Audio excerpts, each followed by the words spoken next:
got a bad feeling about this. Boy, you always got a bad feeling about Captain, something. Sarge, can you hear me? What's going on, soldier? We've got contact, lots of them, but they're not Covenant. They're just tearing through us. What the? Oh no! Corporal, do you copy? Over. Mendoza, get your ass back up to second squad's position and find out what the hell is going on. But I don't have time for your lip, soldier. I gave you an order. Sarge, listen. What is that? Where's that coming from, Everywhere. Mendoza? I don't. There! Mira!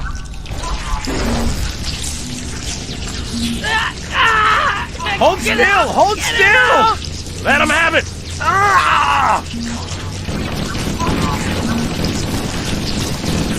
Sergeant, we're surrounded. God damn it, Jenkins! Fire your weapon! There are too many, Don't Sarge! even think about it, Marine.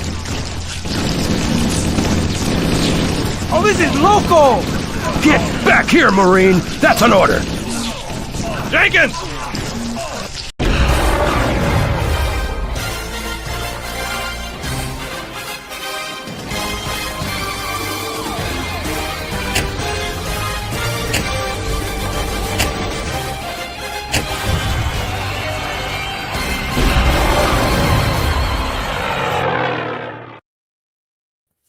Welcome to Game 7 of the American League Championship Series, where we're just going to go through the motions and pretty much not only just go through Game 7, like it pretty much is the last day of the Mariners season, and the fact that we're going to go over the offseason. Okay, I'm just kidding. Welcome to Game 7 of the American League Championship Series, where it is between the Seattle Mariners and the Toronto Blue Jays. And for anyone that feels any amount of high anxiety, I don't put it behind you.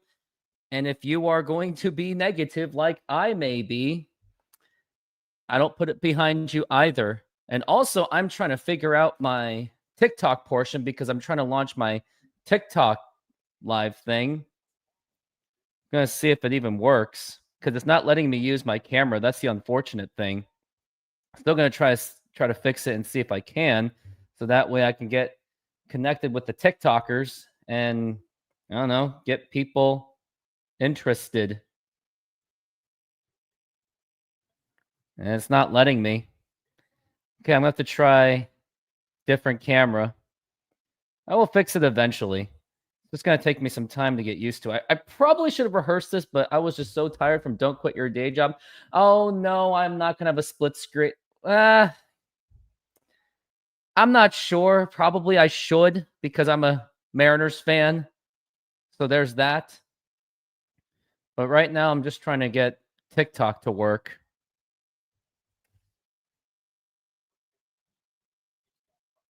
It looks really weird. I will be honest.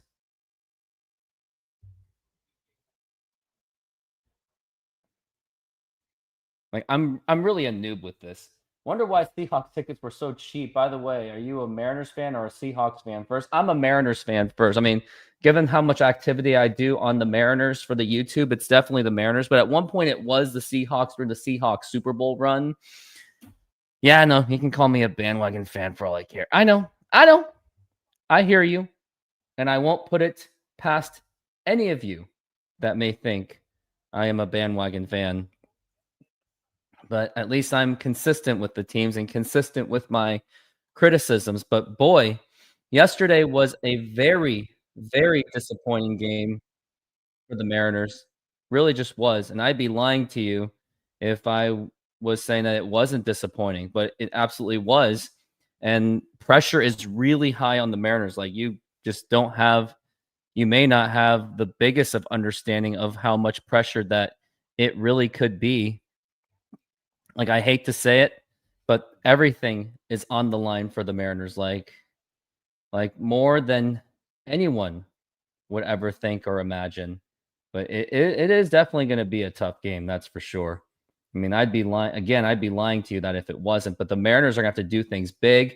George Kirby is going to have more than a game. He's going to have the biggest game of his freaking career.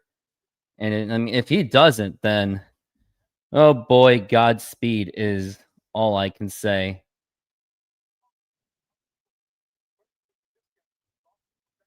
Trying to just fix this scoreboard thing on trying to set up my TikTok. It's too bad it doesn't let me use my camera, which is really weird.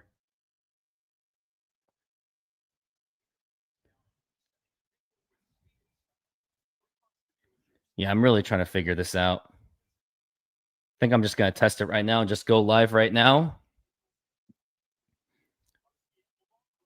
No moderators. Yeah, as you can tell, I'm really a noob on this. But until then, please enjoy this commercial by SeatGeek. SeatGeek is a mobile ticketing app for sporting events, concerts, and other events. They make the buying experience easier by the app ranking each ticket from 0 to 10 to see if you are getting a good deal, and you can see exactly where you are sitting. I regularly use that app, and I have had nothing but a fantastic experience with SeatGeek. Use my promo code RoofTopSports to get $20 off of your first purchase. Link to the code, app, and website will be in the description, so take advantage, and thank you. Still going to try to see how I add this TikTok thing. It's kind of confusing. All right, so it says go live. It should direct you to TikTok Live Center and Producer. That's what I'm doing. And then it wants me to go to pick your stream category, click save and go live. Where is it? I just got to find like something. This is kind of tricky, if you ask me. But this game's about to start in about 10 minutes. That's all I can say. Pick your stream category.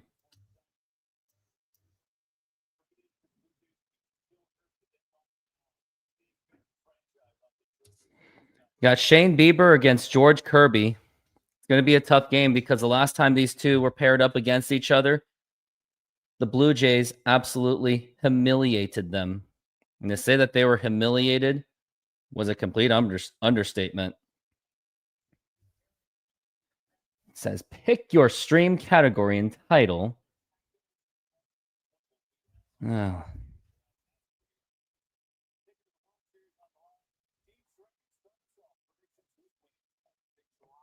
Looks like Dontrell Willis is saying Blue Jays.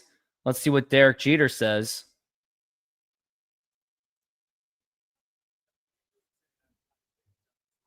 Blue Jays are going to win according to Derek Jeter.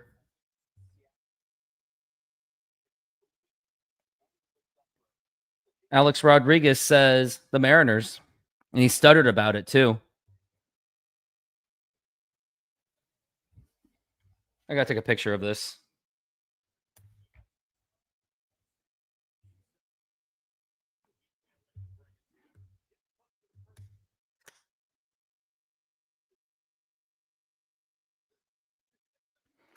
Oh boy. Let's hope that Alex Rodriguez is correct that the Mariners do win. Would definitely love to see that. And now it's official that I am TikTok official going on live. Let's see if it's actually working on my end. And this game is about to start in 9 minutes, to be exact.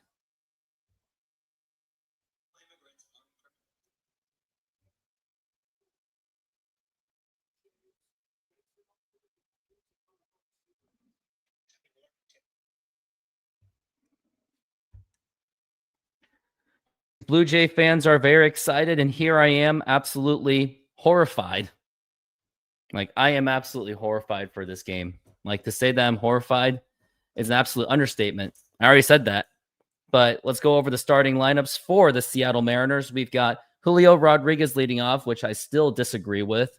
Cal Raleigh, Josh Naylor, Jorge Polanco, Randy Arozarena, Eugenio Suarez, J.P. Crawford, Leo Rivas, Victor Robles. Finally, Victor Robles is playing. because Dom Canzone just did not work. And you should have not played him in game 6, but Dan Wilson's just so obsessed with this whole matchup poo-poo. Lefty-righty matchup doesn't work. Didn't age well yesterday.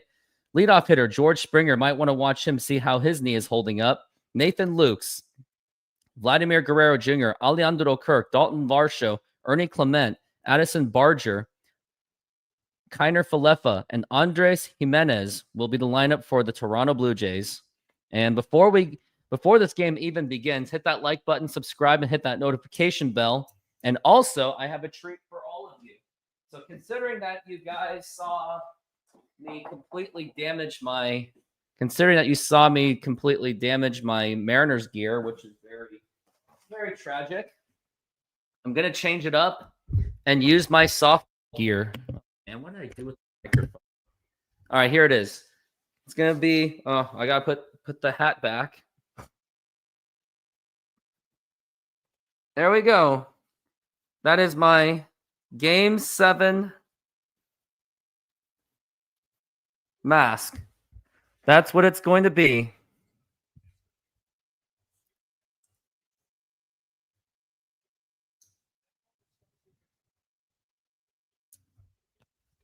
At least this one's not as itchy, so I'm okay with that. And also, I have my emergency skate patch.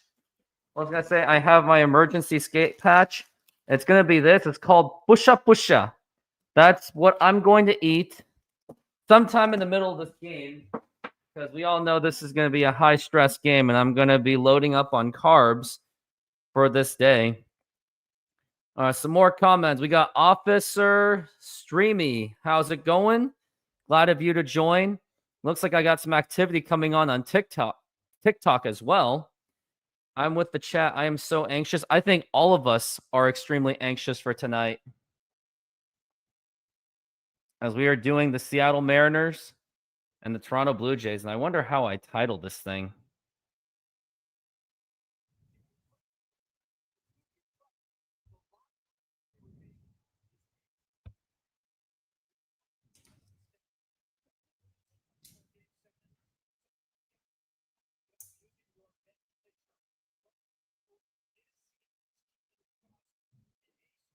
Like Brian Wu will be available, as he should.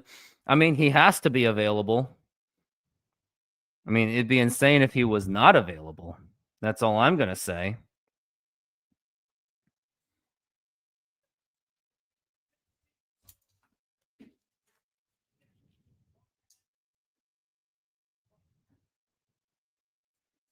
Do you think the Mariners have a good chance of winning this one? I'll be honest, I don't think so. I hate saying it, but I just don't see it.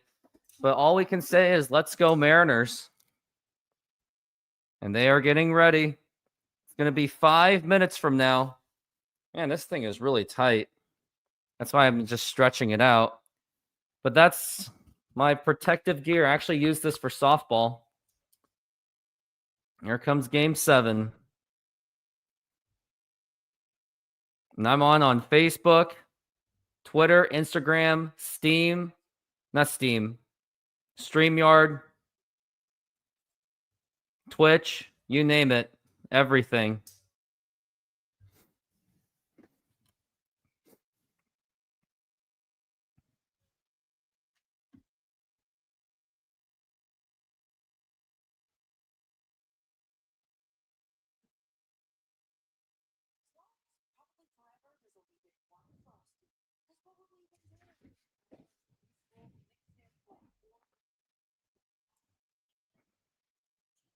Now they're talking about Wendy's commercials, the Frosties.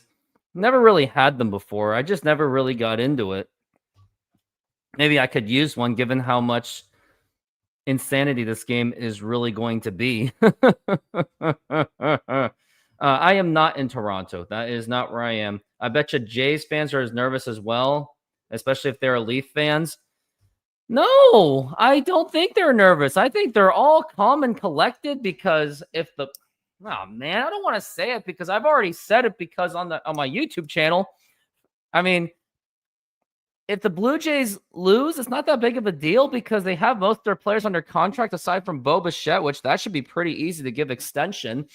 I doubt that he's going to be that much expensive. And ownership will be committed to at least make it back to the playoffs. But as for the Mariners, this may be it. Just to sound like a doom and gloom guy, this could be the last. This could be the last Mariners playoff run for the next 24 years. I know I sound very doom and gloom, but that's exactly how I feel given my terrible past as a Mariners fan.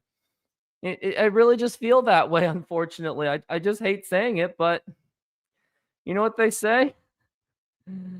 Don't shoot the messenger, man. Yeah, I know. I should not be negative. It should all about be the good vibes only. Oh, man, this thing is kind of a bit uncomfortable.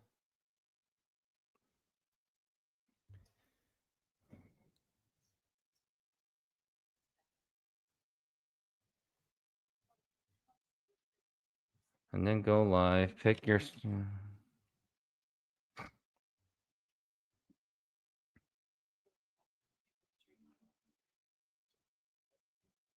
It's starting in about 2 minutes. A lot of commenters already. I have a lot of engagement, which is really good to see. Yeah, ownership is... To say that ownership is extremely cheap, I mean, I'd be lying to you if it wasn't cheap. I mean, it is the cheap of the cheap, as I must say. And I really hate saying it, but it's unfortunately the truth.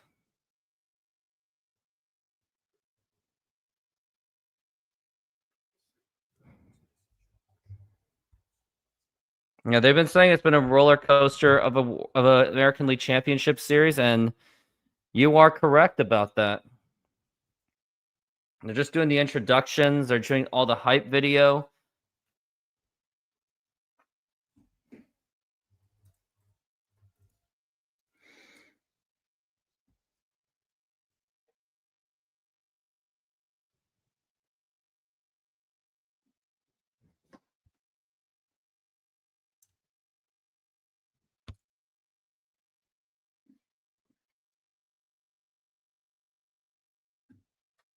Yep, they're going over Blue Jays history. Mariners, they're also looking at Mariners' disappointments in the ALCS history. And here we are, Game 7. It's about to get started. Pitchers, George Kirby and Shane Bieber. And Shane Bieber is usually a guy that gives the Mariners problems. And that could very much happen today. And let's hope I'm absolutely wrong. What's at stake? Blue Jays will be making it to their third World Series in history for the first time since 1993. Seattle Mariners, it would be their very first time in Mariners history. So let's really make history today. October 20th, 2025. Let's make it history. It looks like we're getting ready. Mariners are in their blue uniforms. Got Vlad Guerrero Jr. at first base. He hit a home run yesterday. It was very frustrating to watch. And this thing really squeezes my head. It is at its most loose setting possible, too. I'll definitely take it off during commercial break, probably. Shane Bieber, 2 starts. He is 1-0 with a 4.15 ERA, 8 innings pitched, and 10 strikeouts. He mostly pitches the fastball, slider, the knuckle curve, changeup, and the cutter, so there'll be a lot of mix-up pitches. Totally forgot about the Hawks game, but we're playing against the Texans, so we should be fine. Yeah, and I'll put the game on eventually. Not on this streaming, of course, because I'm not going to do that.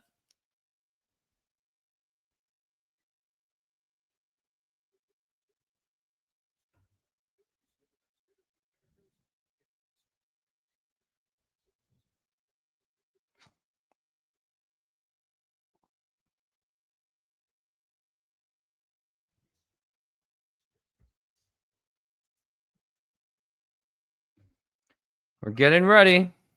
And now here it's going to be the first pitch on the way. And it will be brought to you by SeatGeek. Where is singing Go Mariners Go Go? I don't know what that song is. I know I sound ignorant. And now here's the pitch. And that is going to be a ball, and we are underway here in Game 7 of the American League Championship Series. Julio Rodriguez just took a ball. He's been batting 200 in the LCS. The pitch. Now here's a ground ball that's going to get right through. That's going to be a fair ball into the corner. Here goes Julio Rodriguez. He's going to go to second base. And Mariners, please do not waste this one, as we got Julio with a leadoff double already, only on the second pitch of the game.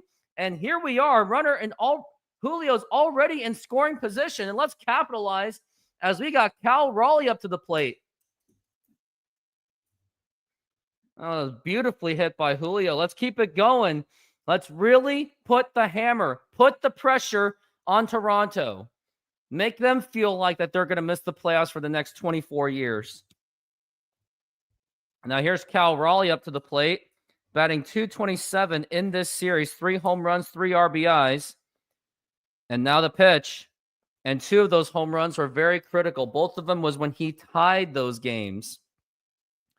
As we're at 1-0 for Cal Raleigh, who just took a ball. As we're at 1-0.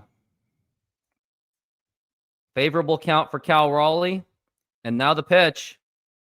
And a swing and a miss. He really tried for that, and that's going to be strike 1. I want to say go for the home run, but with no outs, you should try to get an extra base hit. But Cal Raleigh is a very home run dependent hitter. And I hate the idea of doing the live and die. Oh, and the throwback to second. And that's how aggressive Toronto is going to be. You've got to be extremely careful, Julio. As now we're at 1-1.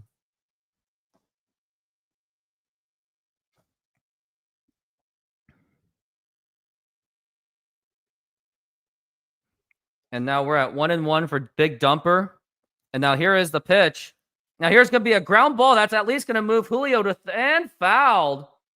Guerrero opted to not go for that and get the free out because he didn't want Julio at third base. And he believes that Shane Bieber can strike him out, which he is very capable of doing.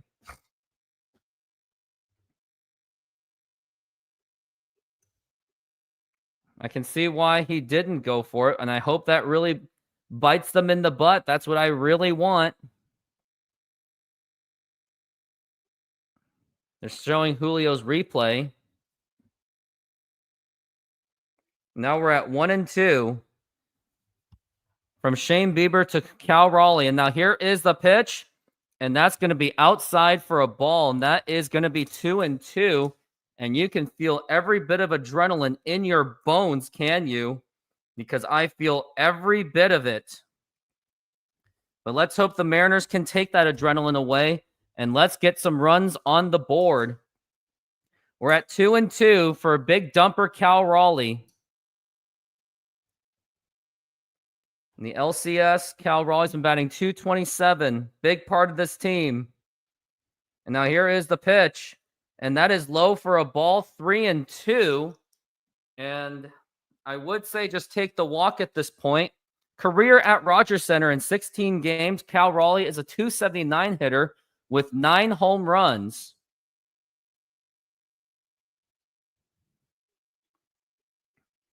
As now we're at 3-2. Now the pitch. And that's going to be a liner. And that is going to be a foul ball. Still at full count, 3-2.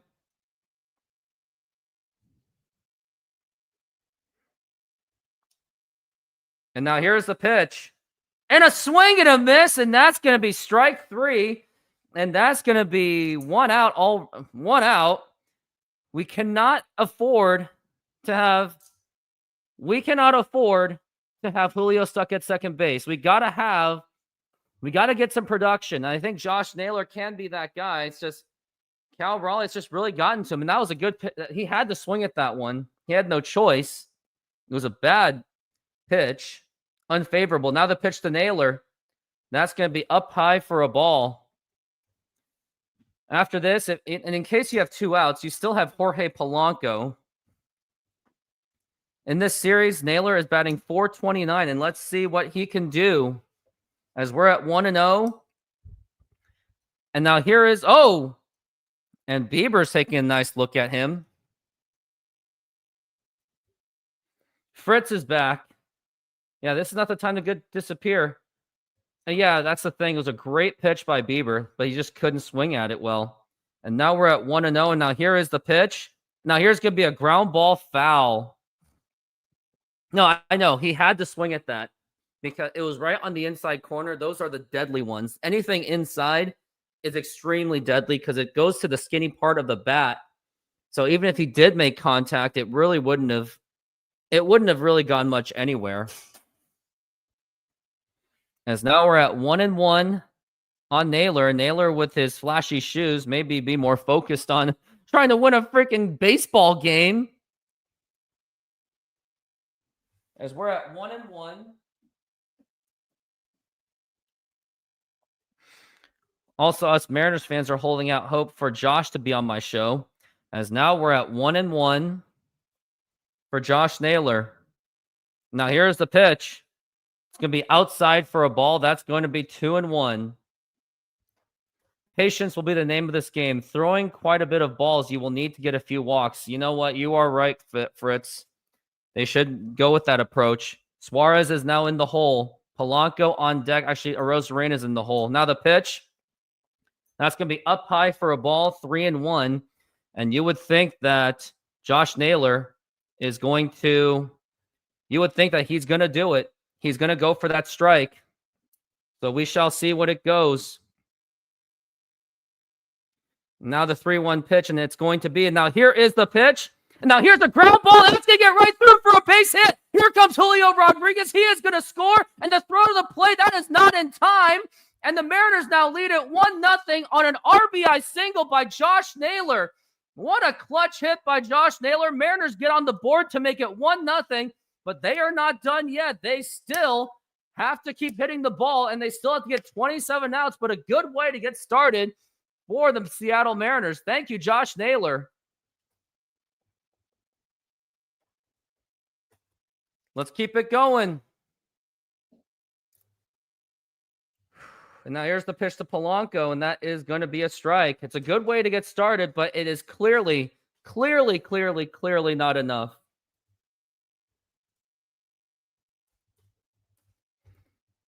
And now it's going to be 0-1. And now here's the pitch. And that's going to be low for a ball. That is going to be 1-1. No se Jorge in this series. Games 1 through 2, he was 4 for 9, but 3 of 6, he's been 1 for 13. He has really got to keep it going. He's really got to step up. And this is the time. Now the pitch. And that's going to be a ball. We're all going to know probably after the first into the second one's going to go. Kirby will probably be good Kirby or bad Kirby, but we really need the good Kirby as we are at 2-1 for Jorge Polanco. He's actually working a very good count. Bieber has not been pitching his strikes as much as he should be doing as we're at 2-1.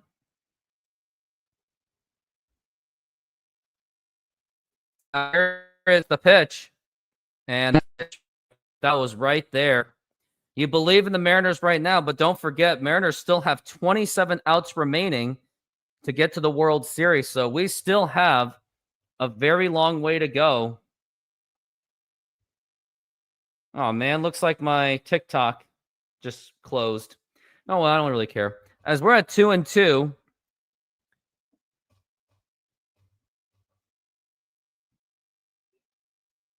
Long pause. Now, here's the pitch.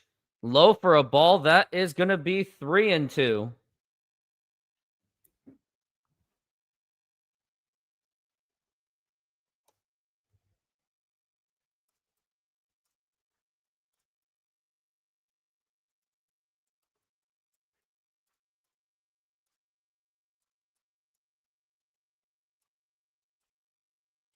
As we're at 3-2. And the throw to first. And that is safe, just barely. And that was just barely. And you know Vlad is just going to keep calling for that. That was actually kind of closer than you think and what you want to admit. The 3-2 pitch. And now here's going to be a ground ball, double play ball. Go to second and go to first. It ricocheted off of Naylor. And the Mariners just caught a break. He threw it at Naylor's head.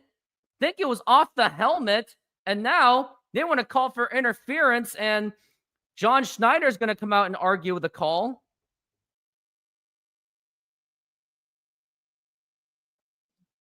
Oh, yeah. Looks like that. I think that could be interference because Naylor did jump in interference. I think that was actually deliberate. Oh, yeah, that's going to be... I think that could be a cause for controversy if it still goes the Mariners' way. They're calling for interference. I think that might be a reviewable. Or if anything, it may not even be worth reviewable. I think they might just call him an out anyway. Now the umpires are discussing.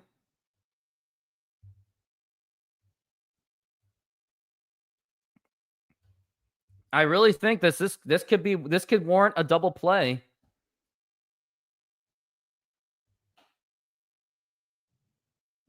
I wonder what the verdict is going to be because on the ESPN it still says 1 out, but on Fox it says 2 outs.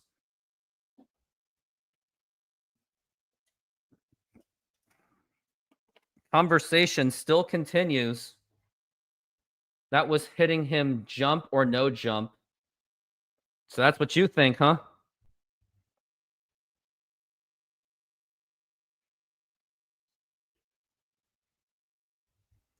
Now the question is, John Schneider's trying to plead the case that, I mean, I personally think it's going to be interference, but that's just me. Is Dog going to come up to New York? Probably. That was right at him. So Fritz thinks it's right at him. What are they going to say?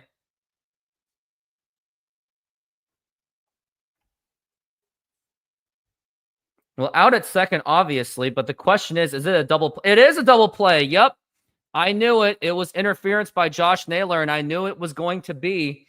And that's going to retire the side. And we go to the bottom of the first inning. Mariners do get a run out of it at least, and it's 1-0. Can't believe what I just saw. It's not a surprise at all. Like, it was going to be a double play either way. But it really does hurt.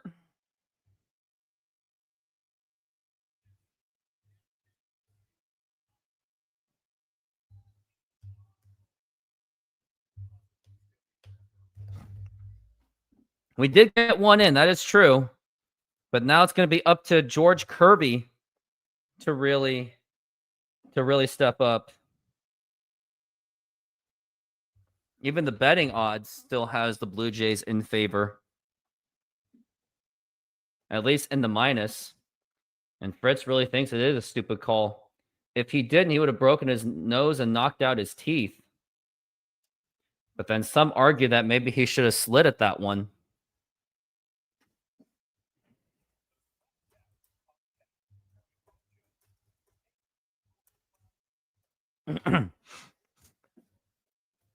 We're breaking the record for the most double plays, it feels like. Yeah, pretty much.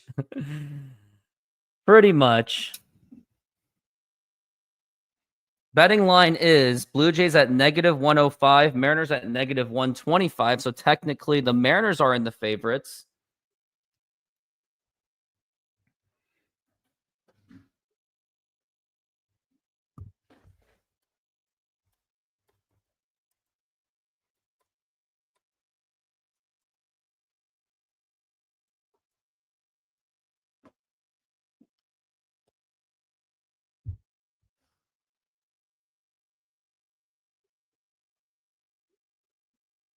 And speak of, I need to play a commercial break. Now sizzling at Apollo Mediterranean Greek Food, come enjoy our flat-top grilled Greek chicken and beef, Slovaki tender, juicy and bursting with Mediterranean flavor, served with savory yellow rice, fresh daily cut veggies for our crisp salads, homemade hummus. And we are back from the break. George Springer, Nathan Lukes, Vlad Guerrero Jr., Alejandro Kirk, Dalton Varsho, Ernie Clement, Addison Barger, Isaiah Kiner Falefa, and Andres Jimenez will be the batters. George Kirby will be coming on. He hasn't really had such great starts. He's had 3 starts. He is 0 0-1 with a 7.07 ERA. He definitely took that loss from last week's game in Game 3 of the American League Division Series. And he is going to have the game of his freaking life.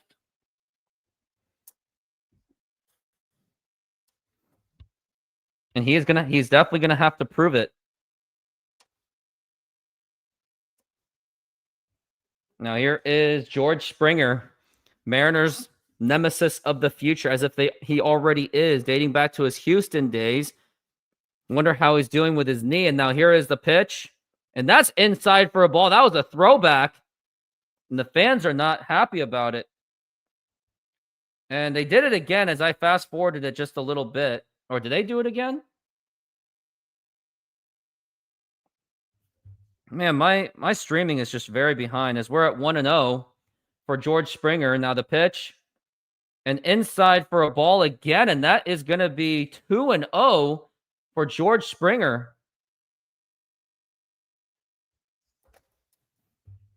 All right, I got to do something with this stream. It's very behind. Going to probably try FS1 if it makes any difference. Well, now they're at 2-2, so now my streaming's a little bit better on that one. And now we're at 2-2. Kirby's got what he wants. And now the 2-2 pitch. Low for a ball, and they seem to be going a little bit more conservatively. And that's going to be 3-2 onto George Kirby.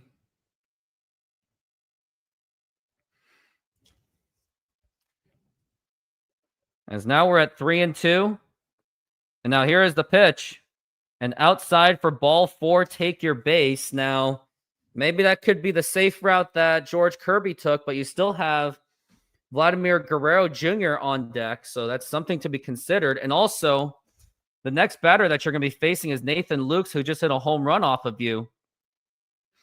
So, yeah, I mean, George Kirby is being a little bit more careful. And he's been drilled by all 3 of these hits. And Julio didn't catch that one, didn't he?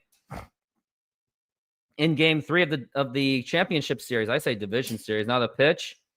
And that's going to be outside for a ball.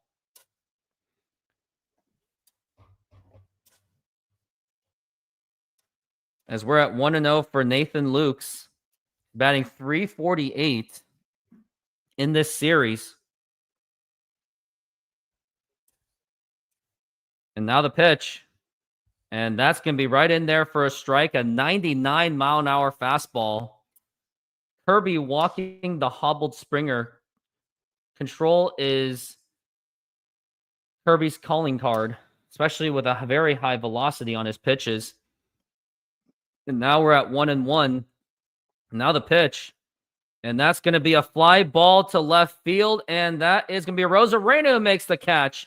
And that's going to be 1 down. And now we've got Vladimir Guerrero Jr. And the most terrifying part of this, not only are you going through George Springer and Vlad Guerrero Jr., you also have to go through their bottom of the order, which tends to also be the death zone for the Mariners. Vlad Guerrero Jr. has been absolutely amazing to say in this series. And I hate to say it, now the pitch. And that's going to be right in there for a strike. A really good pitch by George Kirby on the inside, the ones that you never want to swing at. Vlad Guerrero Jr. was absolutely on fire yesterday. He had a home run. And now we're at 0-1 for Guerrero, the pitch. And that's going to be right in there for a strike. He took a risk throwing that fastball right down the middle. Now that you have 2 strikes, you can probably come up with actually something of note, something of worthy, maybe some kind of breaking pitch, as we're at 0-2 for George Kirby to Vlad Guerrero Jr. And now here is the pitch. And now here's going to be a ground ball, and that's going to get right through for a base hit. And now that's going to be George Springer and Vlad Guerrero Jr. at second base. And this is where things get very, very dangerous. Got runner in scoring position. This is not a good start for George Kirby.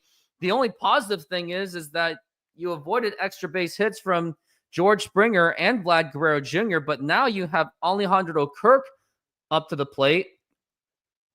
I mean, man, these are all very dangerous hitters for the Mariners. going against the Mariners. And a double play is going to be absolutely needed.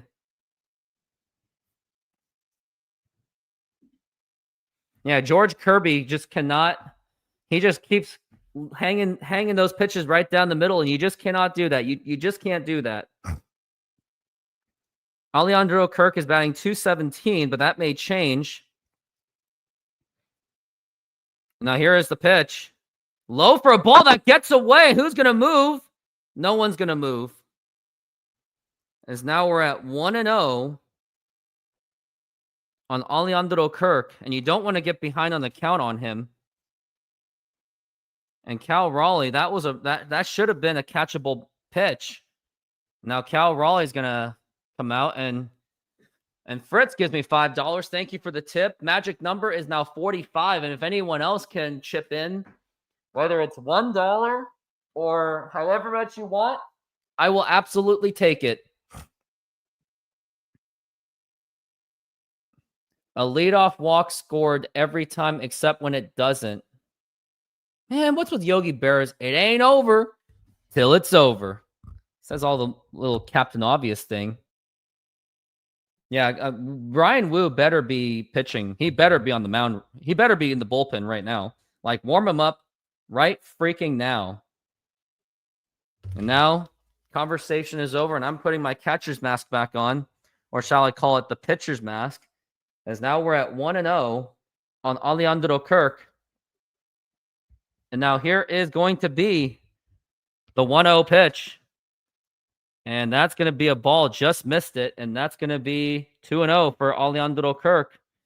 Not exactly a good start for George Kirby in this inning. And I'm telling you, you better get the bullpen going, including Brian Wu, as we're at 2-0. And now the pitch. And that's going to be a strike. That's going to be 2-1 for Alejandro Kirk. There are pitches that George Kirby does leave in the middle quite a bit too much. As now we're at 2-1. And now the 2-1 pitch. Oh my God. Throw some strikes, George Kirby. Not on Alejandro Kirk. If it was Vlad Jr., then fine. Because then you have Dalton Varsho up to the plate. But he is batting just 125. And we all know this 1-0 lead is not going to be enough. Even a 10-0 lead is not going to be enough for the Mariners. As we're at 3-1. And now here is the pitch. And that is a strike. And Alejandro Kirk thought he was going to go for the walk. I thought it was going to be a walk too. And Kirk is having a chatter with it. And like, why? You have two men on. You have plenty of hitters to work with. And man, the ABS would have called that a ball. But Cal Raleigh's frame job really did it. As now we're at 3-2.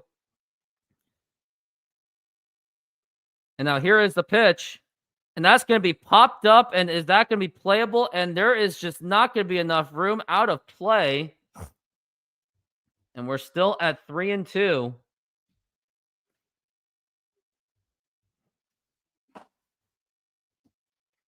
Already 18 pitches for Kirby. That is not what we want in the first inning. They got to get out of this inning really, really fast, or else things get out of control like it did yesterday. And now we're at 3-2. And now here is the pitch. And that's going to be a foul ball again. And you just think that the way Toronto approaches on their offense, it just feels like it is only a matter of time until they score. And let's just hope that is not the case. But I just feel it. We all feel it. 7 pitches in this at-bat. 3-2 pitch, the full count. Checks the runner at second. Now the pitch. Swing and a miss. Strike 3. And that is going to be 2 outs. And now we got Dalton Varsho up to the plate. And I'm telling you, the way that this inning is going, you better be warming up the bullpen right freaking now. Because whatever George Kirby's doing right now, it is just absolutely unsustainable. Yeah, you got him on the inside. That was a really good pitch, too.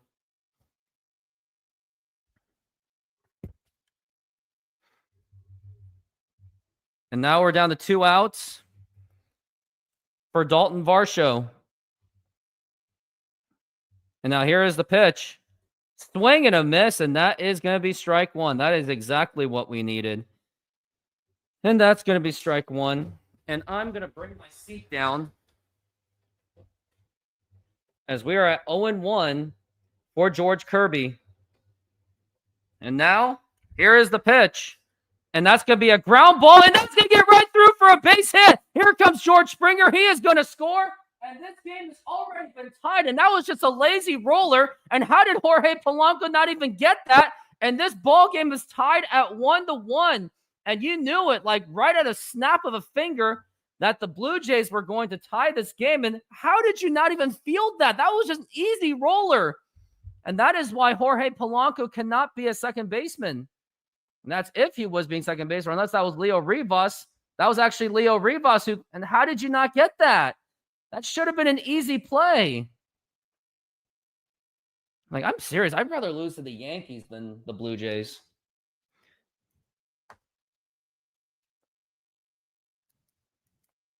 And now we've got Ernie Clement, another dangerous hitter for against the Mariners.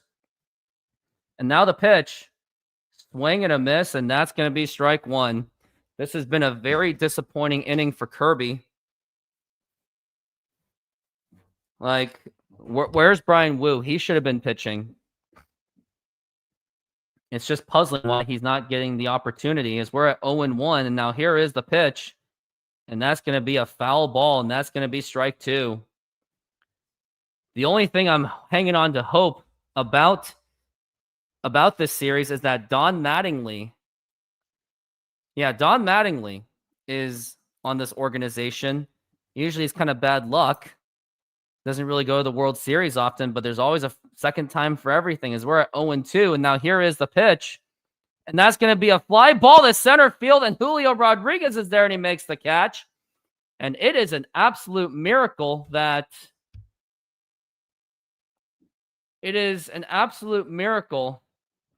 the Mariners were only able to hold them.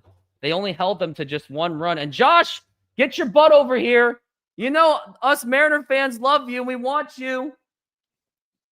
Need all the help that we could get to help rejuvenate this offense. Like, this is totally a Game 7 move. Where have you been? Like, it was busy. I've been busy. Honestly, I was respecting it because, like, well, he's an Astros fan. Maybe he doesn't want to help his rivals. No, I've been busy. Yeah. School's kicking my butt. You know what? I'm making a smile for the picture. There you go. I gotta send this to Trident because Trident wanted you on here almost more than I did. But yeah, well, as I put in, the beacons are lit.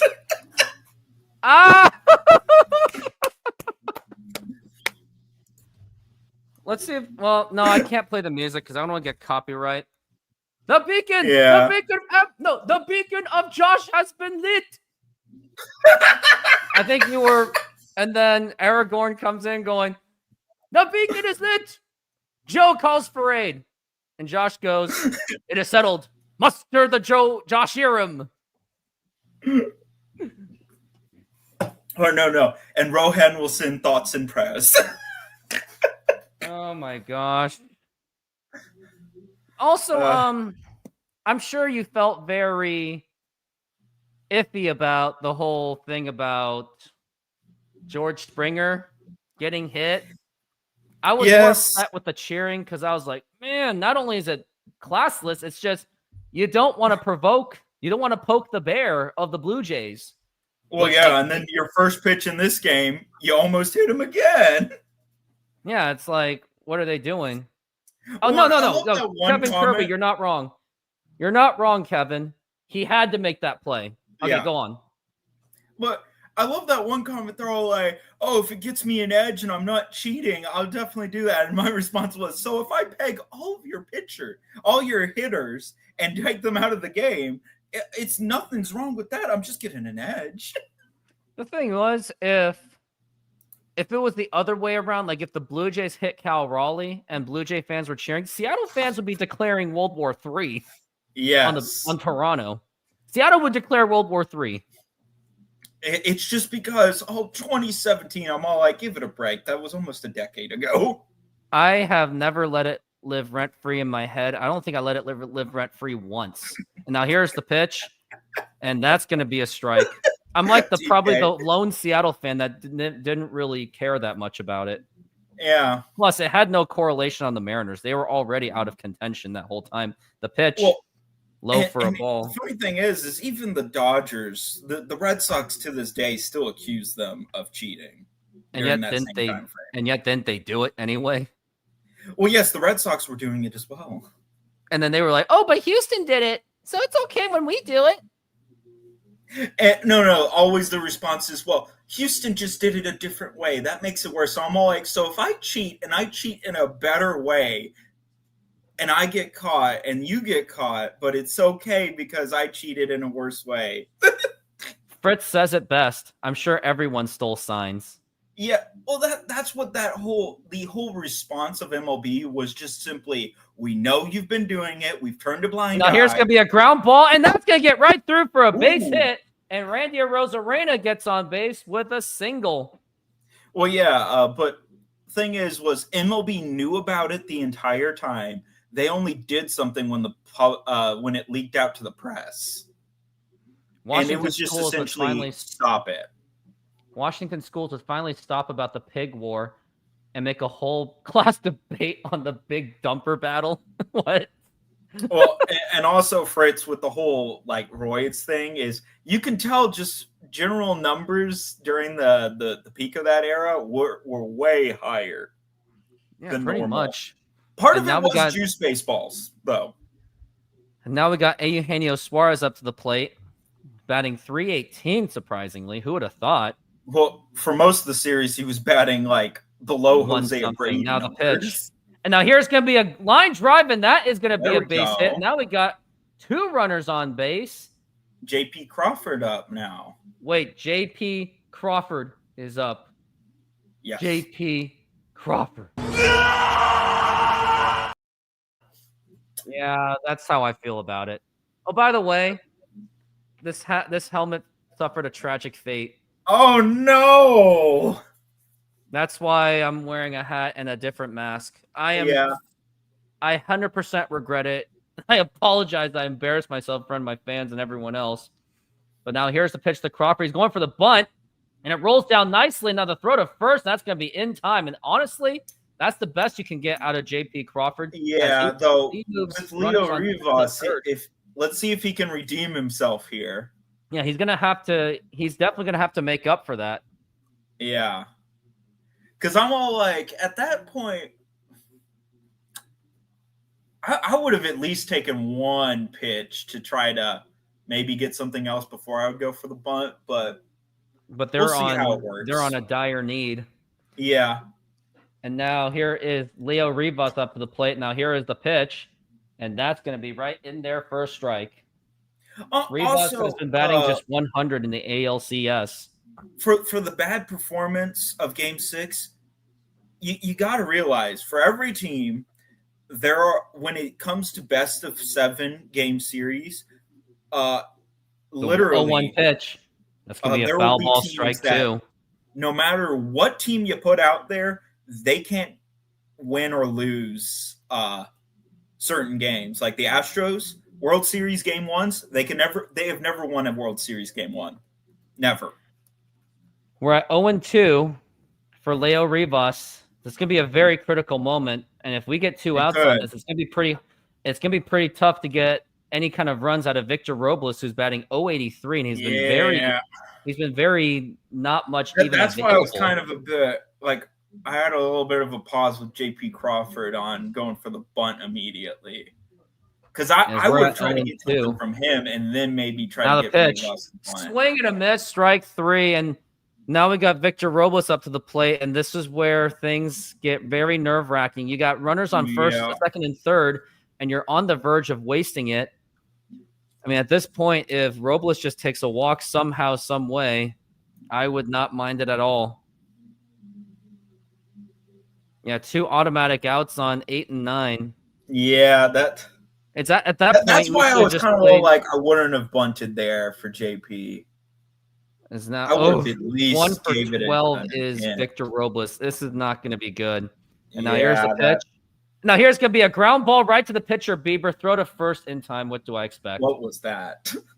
And that's going to retire the side. And that may just have given the Blue Jays the momentum as they still have the bottom of their lineup. We got Addison Barger, IKF, and Jimenez. They're gonna do damage for sure. I'd actually consider pulling Rivas after seeing that replay pitch, probably. And also with no Dom Canzone, we won't be seeing this today. The 0-2 pitch. You gotta love these guys. He literally just swing.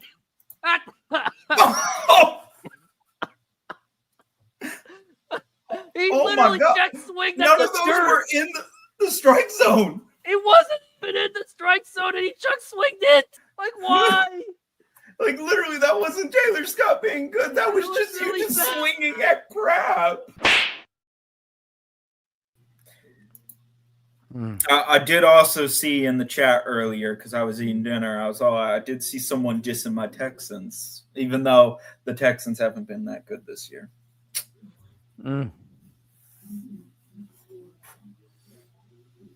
Yeah, Rivas had his little moment and it's gone. I mean, his job is pretty much going to be in danger anyway with the incoming prospects for the Mariners. Yeah, so. And also with Josh Naylor in the first inning, what were you thinking there, man? Oh, Sean Lee, I don't blame you for saying this, but my computer says this to you. All right, guys, goodbyes only. Don't forget it. Stop it. Thank you. That was the computer. That wasn't me, I swear. Yeah. Otherwise, I 100% agree with you, Sean. But yeah. What were you thinking, Josh? What was that? You know what's scary? I actually think the Blue Jays have nothing to lose. Mariners, they have everything to lose. Well, yeah. Blue Jays out of the two teams here, who's more likely to make it back to the ALCS next year? The Blue Jays, easily. Yeah. There's always a next year for them, but for the Mariners, when I see next year comments on social media, I'm going to respond to every one of them and go, please consider this. Mariners have bad owners. Deep into arbitration. Gilbert is deep into arbitration. The starters may not replicate 2024. And I actually looked at their WAR numbers.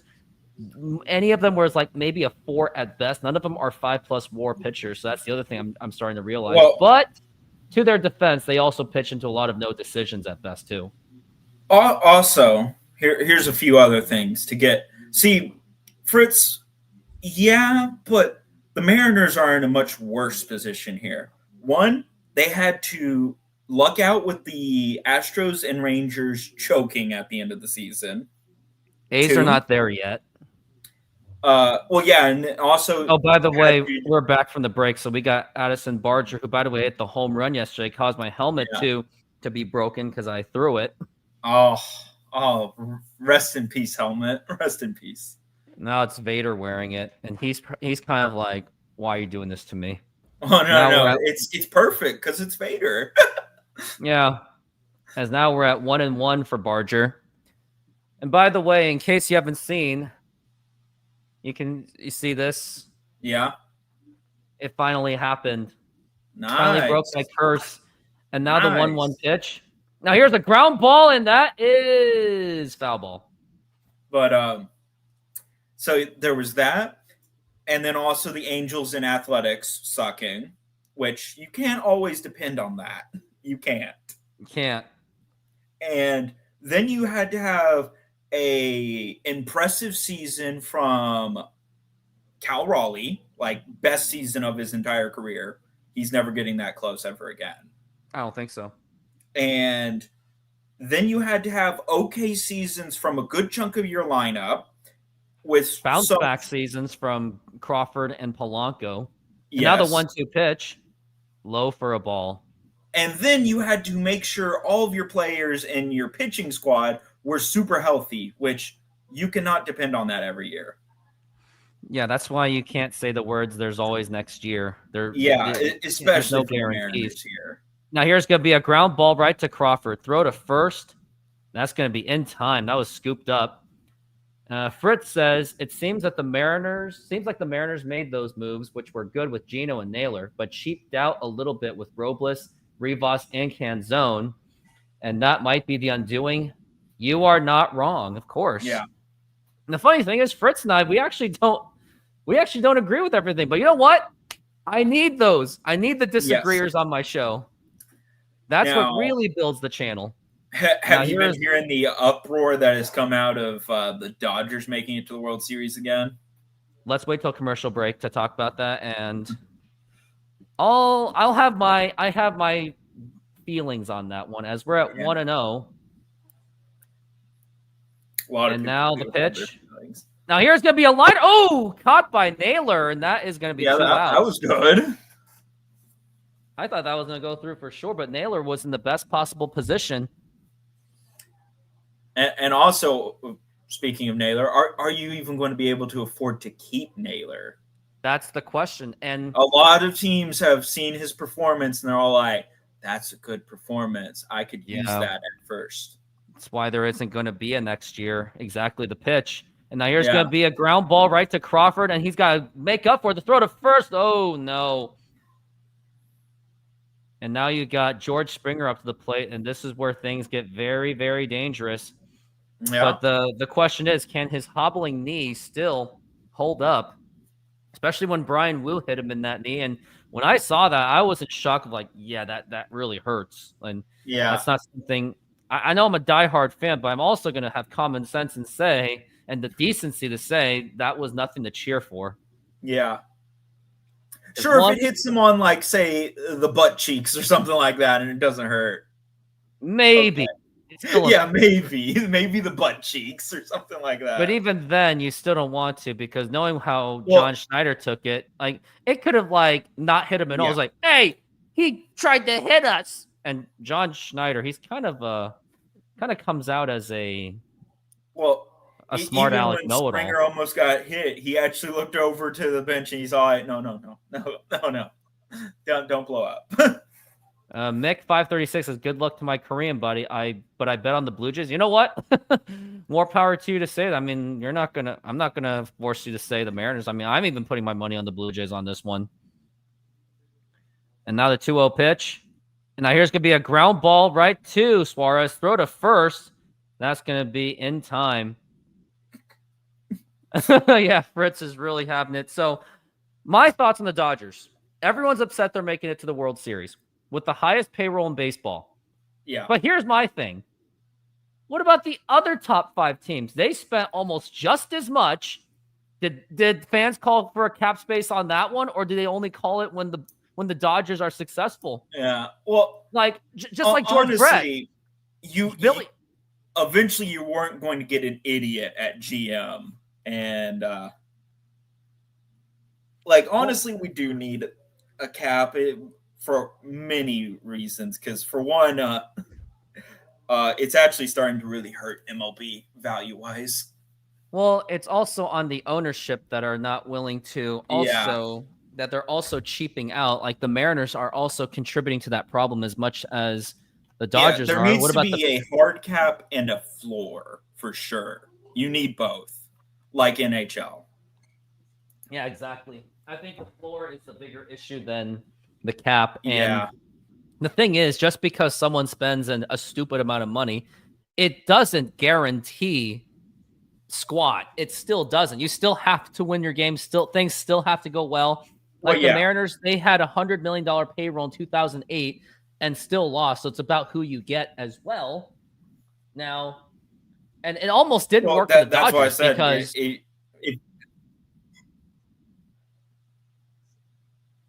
look at what it gets me. In some ways, they might have said, our division's so weak, we can rest our guys.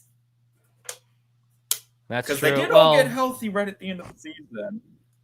They did get healthy.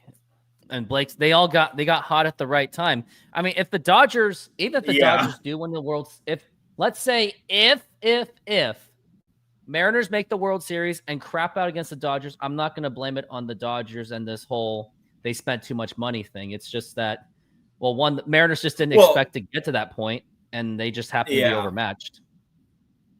And looking at that honestly, there needs to be spending like There has to be. barriers because every other league has at least some form of a hard cap, and do two of them have floors as well? Because I know NHL does. I'm trying to remember if NFL does. Well, Fritz says a lot of these owners don't actually have the money available. It's theoretical, and that's true. I mean, a lot of these billionaires.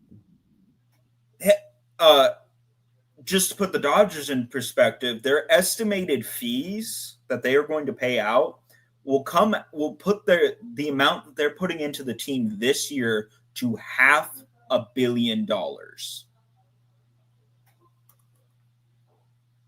That's ridiculous. $500 million. Now here's Julio Rodriguez, and he fouls it off of his foot as we are back on the top of the lineup. Would have been nice for the Mariners to have, if Leo Rivas like drew the walk, could have been an opportunity for Julio Rodriguez. But the good news is they do have their top feeders. Oh, and looks like Dan Wilson's coming out. And I wonder if the fans are going to boo. If they boo, then they're 100% hypocrites. Well, yeah. Because they're going to be like, well, how dare you Mariner fans be so mean to George Springer? Also Blue Jay fans, boo, Julio! Get your butt out there, you wussy. Don't these people realize how much these things hurt? Yes, they do. I'm now monitoring if they are booing. And if they are, they're officially hypocrites and no longer... Actually, they're not even Angels anyway. I never got along with a Blue Jay fan. And, yep, he is okay. So Julio can play. So was there booing? No, they were... I think they're just trying to be nice because they know that they don't want to get humiliated on national television, just like the Mariner fans did, and deservedly so. We deserved every bit of humiliation. I was like, they should be humiliated for that. Yeah. Now the pitch, swing and a miss. Now it's gonna be strike two. Dodgers are on a different level of wealthy. Same with the Mets owners. I mean, at some point, the family behind the Dodgers was also the same guy that went down with the Titanic, Mr. Guggenheim. So they have long years of wealth history. Well, and it's not even just them anymore. It's now like tons of investors. So they just simply have... Check swing, did he go? He did not go, and that is going to be 1-2. Really bad swinging approach by Julio Rodriguez. I don't care about the booing anymore. It's old news. Sports fans are a-holes. Big news. As we're at 1-2. Now the pitch. And that's going to be low for a ball, 2-2. We would like to see Julio get on base so that way Cal Raleigh can have something really good to work with as we're at 2-2. Mariners are trying to get to the World Series for the first time ever in their history. We'll see how they do in a Game 7 since this is their first Game 7. 2-2 pitch. Now here's going to be a ground ball right to third base. It might be fair throw to first. And that was actually a foul ball, but I still they just called it foul. It's lucky too because did he beat it out? He didn't. Okay, so that was really lucky. But he always slows down going to first base. I've noticed that. Bothers me a lot. I guess he's afraid of that. He might either miss the base or get hit, or hit the base in a way that it causes him to like fall over. Either way, you cannot live in fear, especially in an ALCS situation. Yeah, you got to step up. Got to step up and put your body out there. You got to do it. Sacrifice the body. Do it for the good betterment of the team. Now the 2-2. Now here's going to be a ground ball foul. And it's good to see that Julio's still fighting this off. Unless it's you are literally throwing your body in the way of a throw. Then that's not good. Now we're at 2-2 for Julio Rodriguez. And now here is the pitch. And now here's going to be a fly ball to deep left field. And that is gone. That is a home run for Julio Rodriguez. Mariners take the lead. It is now the Mariners 2 and the Blue Jays 1. And what a huge blast by Julio Rodriguez.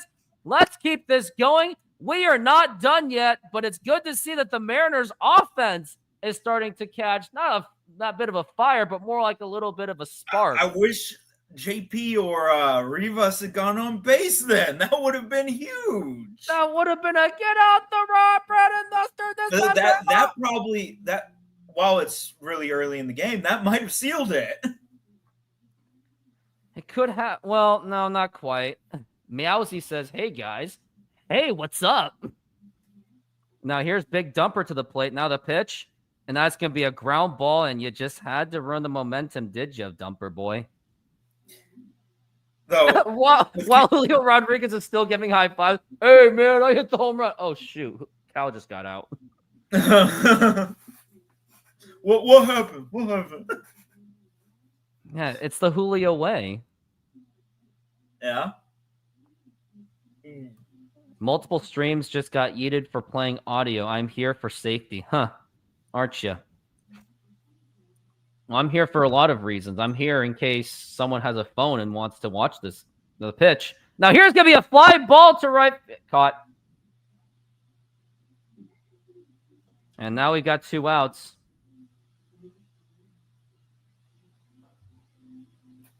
Oh, man. My father was like, yeah, nice hit. Now. Oh, he did the same thing as I did. So adorable.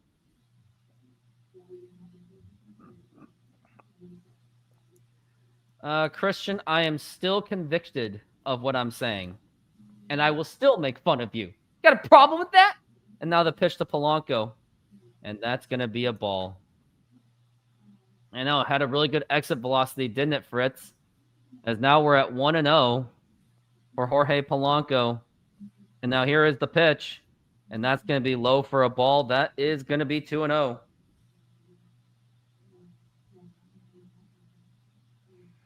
It's a lot to think about. Yep. Now the 2-0 pitch. And that's going to be a strike. And you knew that even with ABS, until ABS, you knew that was going to be a ball. Man, look at John Schneider. I mean, I just can't help it. He just comes out as like someone just very unlikable. 2-1 pitch.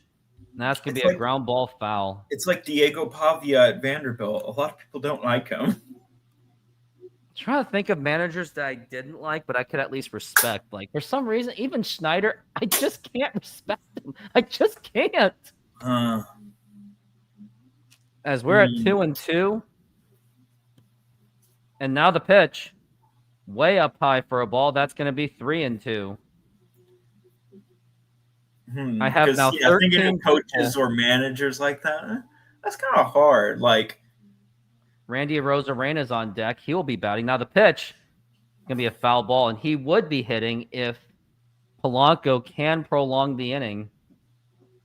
As we were at 3-2. And the crazy thing is, I had several opportunities to go to these Mariners games, but I gave up on all of them just so I can do this and let people vent. And we're at 3-2. I'd rather do that. But 3-2 pitch. The only coach. Now here's going to be a ground ball, and that's going to get right through for a base hit. And the Mariners still keep this inning alive. And we'll see if the poser can do it. Yeah, let's see if Poser Man can do it. Yeah, man. What's up, man? I hit all those home. I have the single postseason home run record. Man, even though I haven't really hit anything since. Out of that one. Love it. We need to get to their bullpen sooner rather than later because, yeah, Bieber is an absolute nightmare against the Mariners. Well, and the thing is, they're going to get to your bullpen, which I'm going to guess from what the announcers on TV were kind of saying is now probably the pitch to Rosarena. Man, where is 2020 Rosarena? That's the $50, $100 question I have. He doesn't exist. He only existed because of the circumstances of the 2020 season. COVID.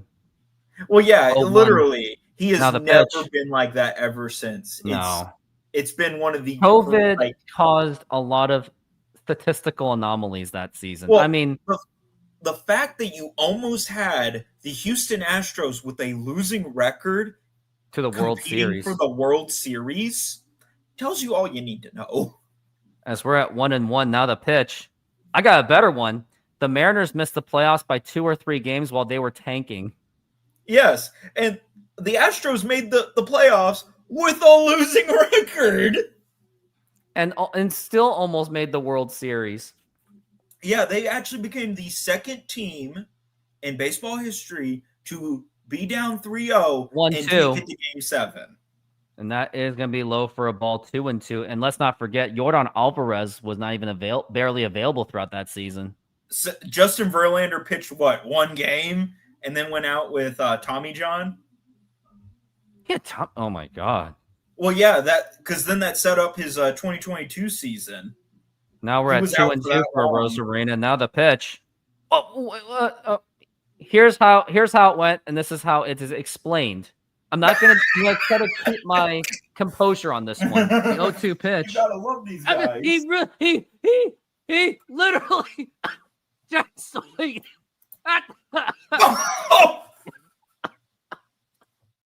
That's exactly what it was. Well, and I just looked at it too. What? The thing was in the dirt in the other batter's box. Man, you know what are you trying to play golf? You trying to play golf out there? I'm going to say this. If the Mariners win, this will be known as the most unholy alliance in YouTube history. A Mariner fan needing help from a Astro fan. Like that. And that I even wore the whole get up because usually the Mariners did good when I was wearing the. We are the collaborators of the future. We're going to be the ones that will bring the fans together. That is that's the goal of my channel too, is, you know what? At least we agree on something. We both don't like the Blue Jays. And everyone hates the Dodgers. Because I'm going to say most of America will be rooting for whoever wins the American League pennant. The only reason why I will still somehow cheer for Toronto, one guy, Don Mattingly. He's due for a World Series something. But at the same time, I'm also clinging on the hope that maybe the curse of Mattingly could get the Mariners in the World Series. Well, also here's an additional thing. No expansion franchise has won 3 World Series. And every time an expansion franchise is able to win multiple World Series, it's always been the Mets to win it the first time. Just give me the M's in the World Series for the first time. Neither of these teams are beating the Dodgers. Ooh, yeah, pretty much. Sadly, that's what a lot of people are saying. Yeah, but we're not there yet. We still have ways to go before we can complain about that. We're only in the third. But, for instance, 69, Miracle Mets. 86, Mets won their second one. No team had won 2 to that point. It's kind of interesting. So Blue Jays won 2 in a row. Joe Carter off of Mitch Williams. Yeah. Marlins won 2. Houston's won 2. You make a great point. You don't have a problem with the Dodgers, but I have personal pettiness with the Dodgers, but that's just my own personal problem. So I'm not going to use that to make you agree with me. You mean the Blue Jays? Did I say Dodgers? Yes. I don't even hate the Dodgers that much either. I'm just all like, we cannot have someone just prove that you can just buy the World Series.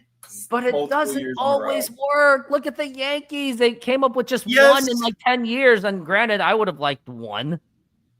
And now here's Luke. We're back from the break, the pitch. We make fun of the failures, but the problem is once you got someone who wasn't an idiot making the decisions, you knew that the current system was screwed because you could easily abuse it. As we're at 1-0, and now the especially pitch. If you had a blank check. Well, you know what really set the precedent is Shohei Ohtani's no interest deferment deal. One thing I'm going to say that's like there are 3 things that are probably going to come up in the next lockout because it's most likely going to be a lockout. It could be a strike, but 3 things are going to come up. Hold on. Hard the cap, 2-0 pitch. That's going to be a strike. 4, and probably a fix to the deferment system. With probably a higher interest rate, they're probably going to mandate a more... Well, and it probably also is you can only defer up to 1. 10%. Swing and a miss strike, too. Like, I could see caps on that as well. But you know the players will be fighting for their lives on that one. Except the problem is if they go on a strike The for 2-2. those reasons, Foul ball. no one's going to be on their side. Unlike in '94 where a lot of people were on their side, no one's going to be on their side. It is just going to be the players and the Dodgers. It's going to be 2-2. Another Shohei Ohtani. I was like, why didn't the Mariners do that? And plus, that $20 million he's going to get after that per year, foul ball, that's going to be worth nothing. Well, and also Comparatively. unless it's written into his contract, the Dodgers could just keep deferring it. Like, just make it to where they stretch it out that it just keeps going further and further. Wonder if then Otani's going to negotiate an interest rate. The pitch, swing and a miss, and that's going to be strike 3. That's going to be 1 out. There we go. And now we got the dangerous Vlad Guerrero Jr. up to the plate. And I wonder. Or one thing I could see going to Fritz's point here for another way you could stop the deferment is basically you could do the luxury tax, though I'm going to say it. Luxury tax is Now here's going to be a fly ball, and this could be trouble. And here's Rivas makes the catch. Dumb question. What is it that catcher's mask and the 45s? Let's talk about it in commercial break. And Mousies, there is no dumb question. And if even the dumb question, I'll still answer it because it's fun. I love dumb questions. Dumb questions are fun in this channel. Yeah. But because to you, like to me, maybe someone thinks it's a dumb question, but not everyone else thinks it is. Not a pitch, swing and a miss. It's a good question. But I could see it just where they charge the full contract to the luxury tax, though. Honestly, it's going to be hard to see after 2027 the luxury tax even surviving, because I think the 0-1 most owners are talking like about a hard cap. Manfred's been talking about a hard cap for years now. I just don't see the luxury tax surviving this time. The 0-2 pitch to Alejandro Kirk, outside for a ball. But yeah, I'm going to star that question. And also, I have $5 so far. If anyone would like to donate and fund my heart attack game. Now the pitch. And now here's going to be a ground ball. Oh, that's a line out to J.P. Crawford, and that is going to retire the side. And Suarez, Joshua, Crawford, and Rivas up. Let's get straight to it. And since I'm the division winner, I get to go first on things now. Now it's on my court. Okay.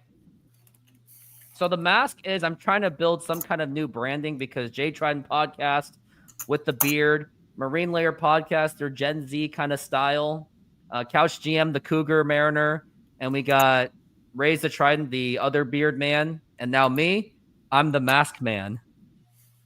And now your turn, Mr. 45. It's just the Colt 45s, the original Houston Astros. That's what they were originally called. And it was done because they got awarded an expansion franchise, and they held a competition of fans could name the team. And the name that won out was the Colt 45s, the gun that won the West. And they had to drop the name largely because Colt Firearms had some trouble with the naming, and they couldn't hammer out a deal. It's kind of like the same reason why the Utah team couldn't go with the Yetis, because they couldn't hammer out an agreement with Yeti coolers. Well, for Fritz, let me do an impression with you on this. And please tell me what movie this is. You might know this movie. Josh, you might know it too. Cards given. Hit me, but you have 17, sir. I like to live dangerously. Very good. 21. Here's for you. I'll stay. You have 5. I suggest you hit, sir. I also like to live dangerously. Very well, then. 20 beats your 5. I'm sorry, sir. What movie is that? Or Fritz, if you know that.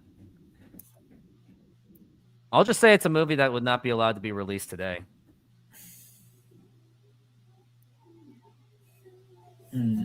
Okay, that completely knocked my guess out of the water because I'm all okay. Oh, Fritz got it.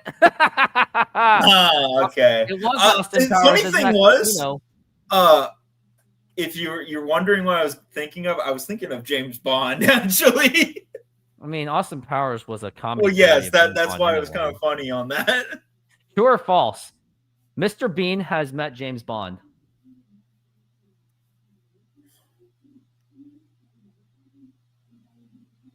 And we're back from the break. I'll give you some time to think about that. It was Never Say Never Again. Rowan Atkinson was in a movie. And Sean Connery, and they just happened to be in a scene together. Yes, it wasn't exactly Mr. Bean, but technically, Bean has met Bond. He is Mr. Bean, though.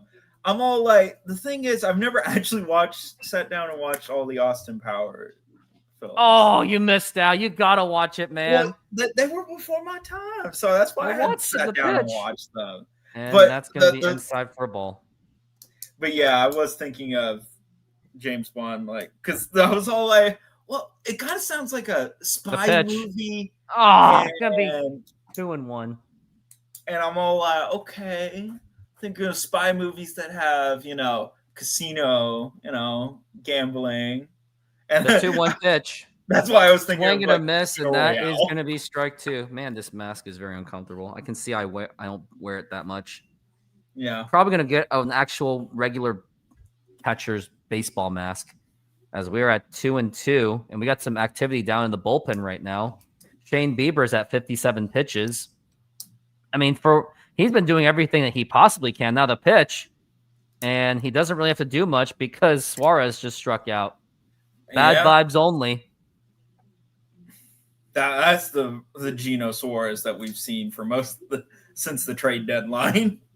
Random thought. I still really wish that we were together on a show when the whole Hector Neris and Julio. that would have been the funniest thing ever. And now it's going to be outside for a ball for J.P. Crawford.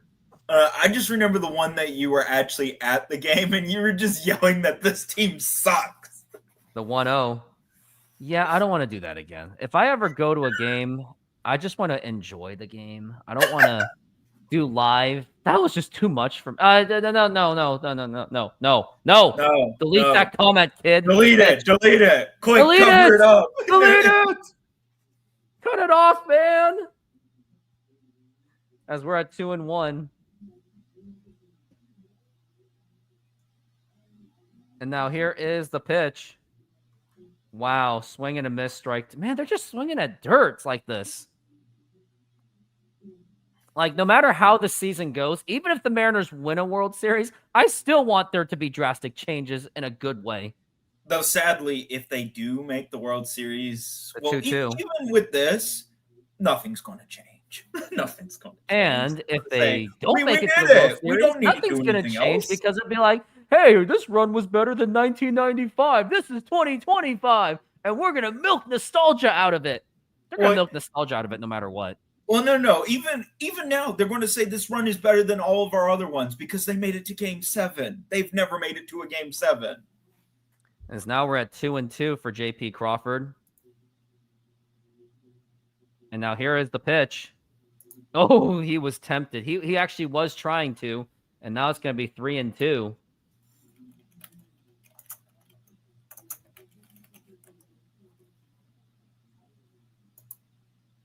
As now we're at full count. Now the pitch. And now here's going to be a liner to left field, and that is going to be a base hit. And that should be J.P. Crawford going to second base. And he does get in there for a double. I thought that was going to be foul first. J.P., don't be doing that. We don't need your celebrations. This is the playoffs, not the regular season. Yeah, that did drop in. Playoffs. But the problem is Mariners now have Leo Rivas and Victor Robles, so this inning could end real quickly. Well, yeah, and you already have one out. The thing is, Leo Rivas is not an everyday guy. That's the problem. He's more of a utility guy. The pitch, that's going to be outside for a ball. Like, he can fill in those kind of roles, but I don't think he's going to necessarily fill out a starting role. Speaking of utility, made me think of the Gold Gloves. How surprised are you that Cal did not get nominated for a Gold Glove? The 1-0, and that's a strike. You know the way I see it? I see it as opportunity for Cal Raleigh. Well, yeah, that was honestly surprising for a guy that He doesn't need it. It's a distraction. Yes, but for a guy that this season had one pass ball, and that was in the postseason. I feel like we hit an inside straight draw. Terrible AL West. Injured Strohs. First round bye with 90 wins. Got himself intervened to win the ALDS. Yeah, no? Yeah, I agree. Well, yeah. And you're not even adding, Fritz, the Cal Raleigh season, not a lot of injuries, a few other really good seasons from some of your other players. Yeah. Hold on. The 1-2. Swing and a miss, strike 3. It's almost the point that I'm not even mad about this. I'm kind of like, yeah. But yeah, Cal Raleigh should just use it. Yeah. I just read that. He should just use it as motivation. Rivas is so bad in calling for Canzone. No, even then, no. Well, you're not in a situation Robles. where you have to change him out, but later innings you could see that. Just maybe Crawford should have just bunted because all Robles has to do is just poke something and make it work. That's just sad. Well, yeah, Rivas should have bunted. As we're at 0-1 now, the pitch. Are no Martin Maldonado, who honestly most of the time knew that he needed to bunt. Robles just needs to walk. But that's going to be very unlikely. You need Julio to come up because Julio is hot right now. The 1-1 pitch. Low for a ball. Magic number is 2 to give Julio a huge opportunity. The only downside is if the Mariners win today, it will be another week work with heart attacks. Yeah. As we're at 2-1. But you would finally be able to wipe away that you have never been to a World Series. That is true. Wipe it away. You could wash the writing away from that stone. And to make the pain a lot less, my cousin is a huge Dodgers fan, and one of my friends from LA, a Korean friend of mine, is also a Dodgers fan, and he's begging me to make the World Series. The pitch. Oh, a ball, 3-1. Now the question is, there we go. Bieber's got a big decision to make. Does he dare let that strike happen? Or does you think he'll pitch that ball? Now, he's going to definitely go for a strike because it's just Robles. Big deal. We're going to have 3-1. It's going to be a strike. Now the pitch. And ball 4, take your base. Yeah. And now we got Julio Rodriguez up to the plate. And, here comes Dan Schneider. John Schneider. And he has seen enough. They're going to switch the pitcher out. Makes sense. Yep. I mean, it's a win for the Mariners on this one to get them to the bullpen. Yeah. And people are booing at John Schneider. Yeah, there's Mariner fans there. But Julio he's been doing some things, and I'm finally going to take this off. Varland is coming in. Also, I think I want to show you another special treat. I think this is probably... Okay, what's our best highlight so far this year? Is it the Dom Canzone or the Josh Naylor strikeout? There was that one. There was also the highlight of... It was one of those long games where we were just happy that the game was over. It didn't matter about the result. We were just happy the game was over. Don't forget the... Oh, here's the gravel. Oh, wait, that was just the replays. That was also... Wasn't that the same game as the Canzone game? Yes, it was. The game that we were happy that it was over? Matthew, hi, how's it going? We need to get to Little. Can't blame him for pulling Bieber. I can't blame anyone. Well, yeah, it was time, and you want someone fresh to face. Oh, how about that? Also pitched his best reliever Hoffman for 2 innings for no reason.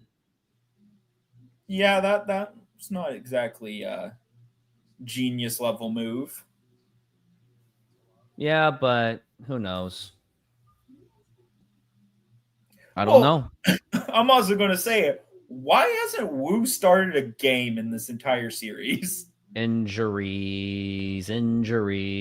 Yeah, like I would have got, maybe we'll just see how he is for like 2 or 3 innings, have him come in for relief, like early on in the series, and then have him start later in the series, because that was just God, your they're ace. advertising for the World Cup. Yep, that's going to be a whole nother can of worms for me to deal with. I want to go to those tailgating parties for sure. That's what I tell a lot of single men. They're like, man, I'm still single. Who do I find? Go to a World Cup event. That's what I'm going to tell them. And even if you're not a soccer fan, just go. And now here's Julio Rodriguez up to the plate. 2 for 2. Now the pitch. And he chases it, and that is going to be a strike. Well, honestly, Fritz, from what they've been saying, like, because I watched a little bit of the beginning here while I was eating, and they were saying that most likely once Kirby comes out, Wu will probably go in and most likely close the rest of the game out. I don't know. Put your closer in. You might put Munoz in to close it, but I could see it where they just might say, Wu, you got the rest of the game. He's got to do as much as he can as we're at 1-1. And now the pitch. And now here's going to be a ground ball, and this actually is probably going to do it. Throw to first, and that's going to... Yeah. Man, Julio just doesn't hustle, doesn't he? Mm-hmm. That's what really makes Which is why that move to change the pitcher was smart, because, Julio was getting hits off Bieber. Well, here's another moment that we've had. I'm going to show it to you right. And now here is the pitch. And a swing! All 5 pitches were out of the strike zone. Literally, if he had just stood there with the bat on his shoulder, the game would be over. Are you serious? Or no, I remember one of the times I was all like, and this crash out is brought to you by Sahara. Sahara, you say, huh? Thanks for reminding me. Senor, tell me how you make a thin crust Sahara pizza. With your hands. Cornmeal.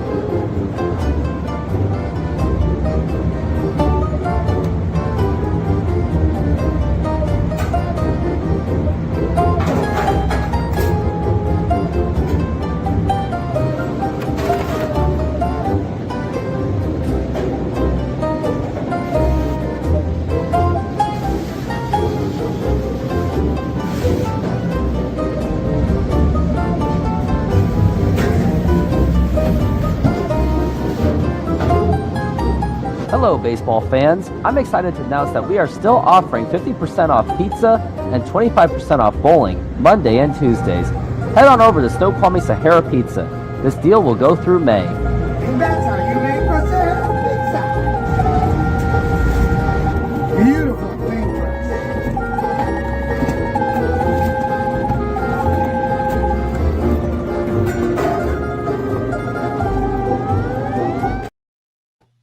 Well, I'm gonna say about Julio, the fact that he hit a home run, got a double, and still frustrated with him really shows his volatility. He is the most volatile star in all of baseball.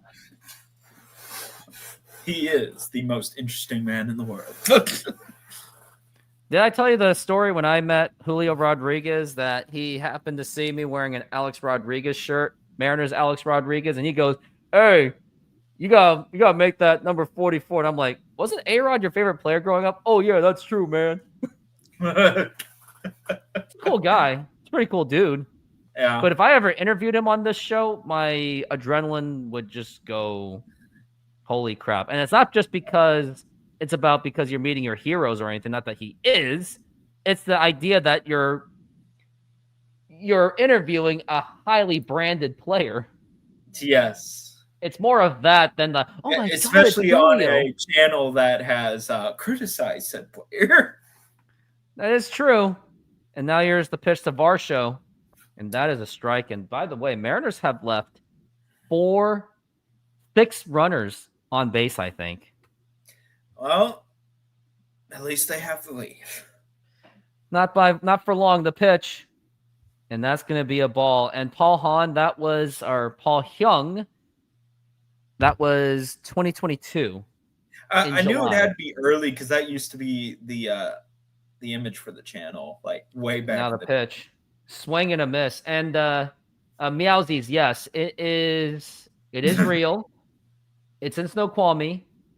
Look it up on the Google. Snoqualmie Sahara Pizza.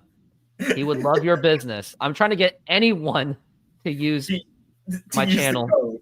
Yes. No one has used the code the entire season. 1-2.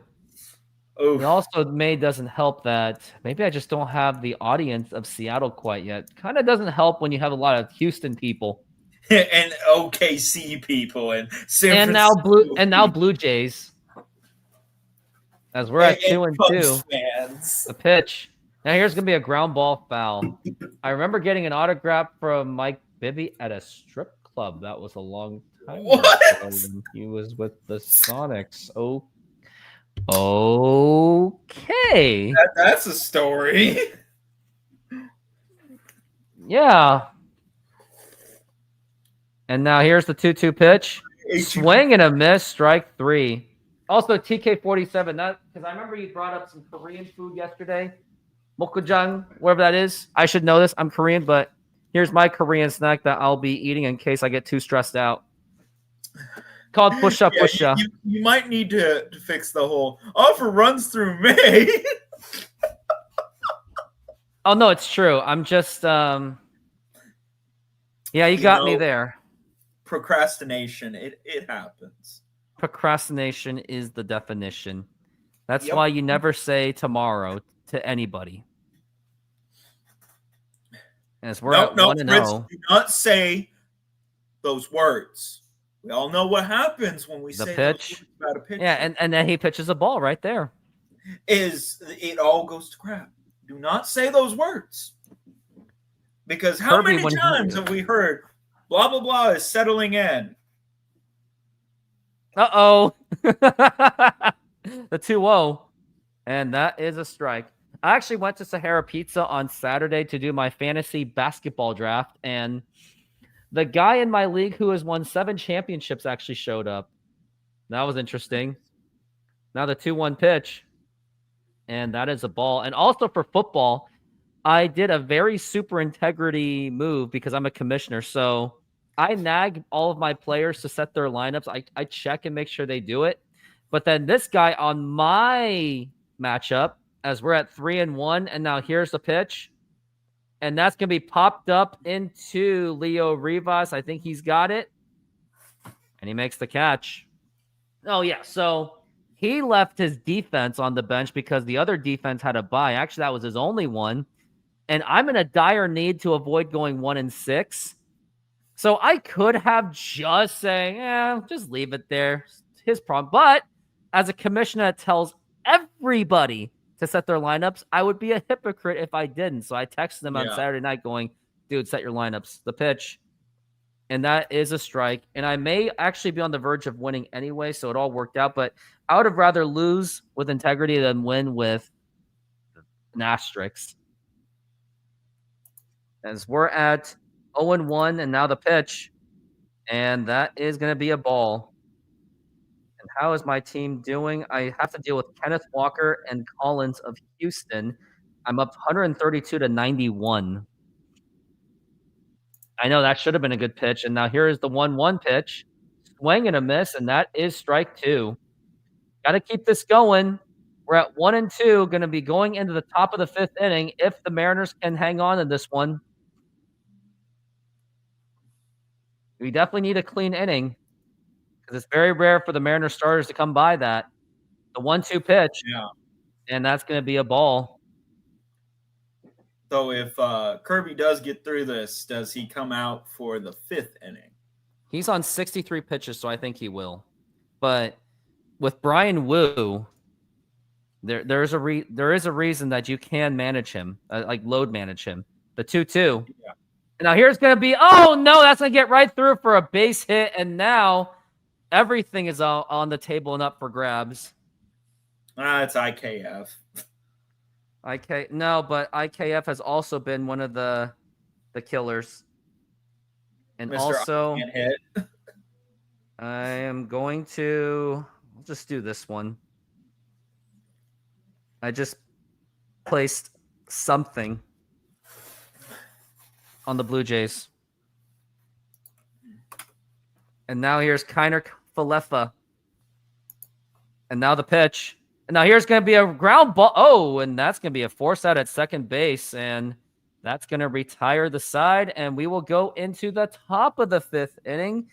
And the Mariners are still hanging on, clinging on to that 2-1 lead. But half of Game 7 is gone. Should we be mad that Rivas for these continuous singles right by him? I want to blame him. You can feel however you want. I am not going to judge. Everyone should be allowed every kind of opinion. I saw this YouTube short by Marine Layer Podcast. He went, you should be allowed to fan however you want. But if you're saying this and this and this, then why be a fan? It's like, because you just contradicted what you just said. You should fan however you want. I can see why I'm kind of like the isolated, obscure YouTube guy. Honestly, sometimes I'm okay with that. I like being the underdog. Can you get a Korean goated food? Depends which one you want. For some reason, Rivas is really annoying me this game and begging him for all postseason. Yeah, I know. He's quite been the guy. He's that guy. By the way, what did you think of my Blue Jays post where I was like, hey, we shouldn't have been doing that. Oh, but Blue Jays, you did this too. Yeah. See, I was trying to be fair. I was doing it for the Blue Jay fans and the Mariners fan at the same time, and I managed to piss off both of them at the same time. Yeah. Hey, you're just racking it up. You know what? That's okay. If that's a way to get fans to unite against me, at least I got two sides to stop fighting. And you got people to notice you. Think about that. Yeah, and quite a people did. And there were Blue Jay fans upset with me. Hey, why don't you like us? I'm like, well, it is. I actually said to them, like, I just have personal vendetta, but it is what it is. Well, I just love the ones that were saying, why are you this way? You're a Mariners fan. I'm like, no, I'm an objective, fair guy. And we saw a 49ers fan. He liked my show because he was like, oh, I see that you're a Seahawks fan, but I see that you're very objective and fair. I respect that. Yeah. Man, Mariners have all this being served to them on a silver platter. Got a lead. Kirby settling in for now. Offense been going. Need a big. Yeah, this is bad omens, we're saying. Yes, the bad omens. Stop saying that word. No, pretty much. And we are back from the break. A grand slam by Suarez. I don't know. That's kind of, you can't really predict that.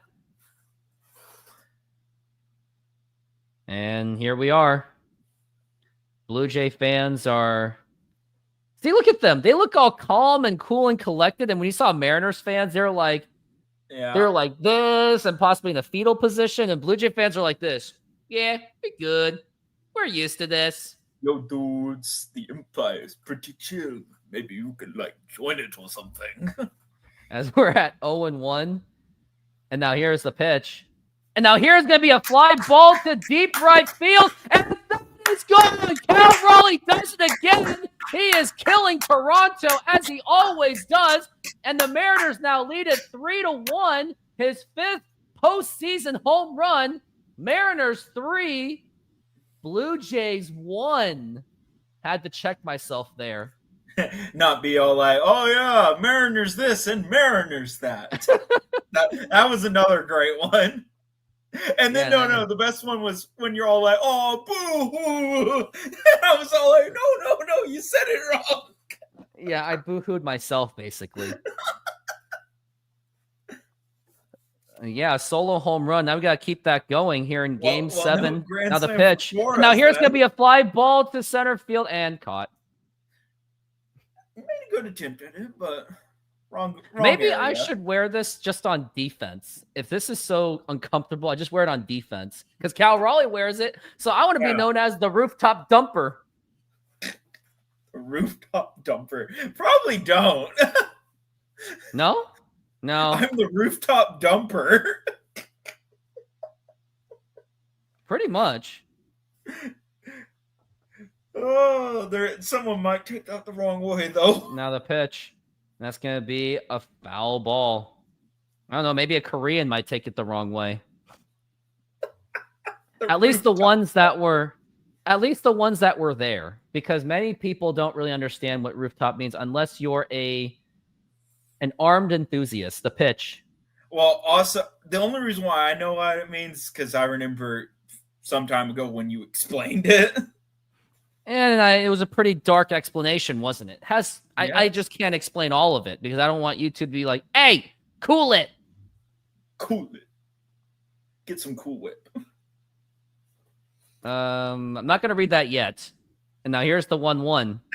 Now here's going to be a liner right to Guerrero, and he goes to the bag. See, TK knows what I'm thinking of. Rooftop dumper sounds like a call sign of a serial litterer that just made the... Oh no, the rooftop dumper strikes again. He dumped some trash on some passerby. Some Probably some D-bag that would be doing that on TikTok and YouTube, like, hey, I'm going to drop this on people from the top. And if they catch it, they win $1 million. And then I get arrested. And fined. As we're at 0-1. So maybe the rooftop dumper is not a good idea. When I heard rooftop dumper. The pitch. And that's going to be swing and a miss. Maybe I'll short that one and I'll call that a nickname fail. Yeah, I'll just call myself the rooftop dumper. And then Brian Woo's in the bullpen, by the way. Not surprising. The 0-2. And that's going to be a But foul ball. Now, how Kirby does, and then it will be Woo. Now, that is the daring question. Do the Mariners dare to get to the bullpen, or do they dare just give George Kirby one more inning? That's going to be the daring question. And popped up into, center field. Here he is. And makes the catch. But the Mariners do get a home run out of the big dumper, Cal Raleigh, as they extended the lead to be 3-1. He's the rooftop dumper. I think now the name might live on, huh? Okay, now what were we talking about? So with Kirby, I would put him out here just because he has been doing well. And we'll just see how it goes. Because you for starters coming out of the bullpen, you want them to warm up for a while. You don't want to rush them. Given Brian Woo's health concerns. And for Woo, what I would they are putting Woo in. That's kind of surprising. I would have let Kirby go one more inning and then done Woo, because then I would have just had Woo close the game out. Well, let's see how many pitches they have. 74 pitches though, and no. That's Shane Bieber. He was 65 going through. I would have said one more inning, but let me see who's also up too. That's the other daring question. Springer, Luke's. Okay, I can kind of see why, because they just want to mix it up. Yeah. But even then, I'm all like, I would have. Just 3 years ago, I would have been like, how dare you, Scott Service? Fire him. You did that too early. Now I'm like, after 3 more years of watching baseball, now I'm like, oh, yeah, I kind of get it. But that's the thing. Like, what if that's the thing. It's like one of those, it's not a right or right. It's like not a right or wrong answer thing. It's something like you can't really. Well, it's the same thing of what if they had kept Blake Snell in for a bit longer. That one was no excuses. Oh yeah, I mean Fritz makes a fair point. Like at least wait until it's a walk or a hit. Yeah. But I guess they just don't. I guess Dan Wilson doesn't want to get into that territory. because I would have let Wu have all the time he needed to warm up because Yeah, that's what I'm thinking too. I would have actually done what the Astros used to do for usually when they got around to like the third or the fourth starter in the playoffs. What they would do is it would be Morton and Lance McCullers, and one of them would usually open the game, and then the other one would finish the game. I would have done that here. Because then you don't use any bullpen pitchers. You just use starters. And maybe they'll still do it here. It's just that's a bit more for Wu to make up. And yeah. Well, let's see how they were doing, too. Jimenez was 1 for 1. Springer 0 for 1. Luke's 0 for 2. Guerrero 1 for 2. But the thing was, did they figure him out by then? I don't know. Yeah. If it was around the 70s, I would have been like, oh, yeah, 100%. Yeah, definitely. But at that point, it would have been, I would have. 60s like grain line. And now we're back from the break. Here's Brian Wu. And now here's the pitch. And that is going to be low for a ball. I guess we're going to see how this goes. Yeah.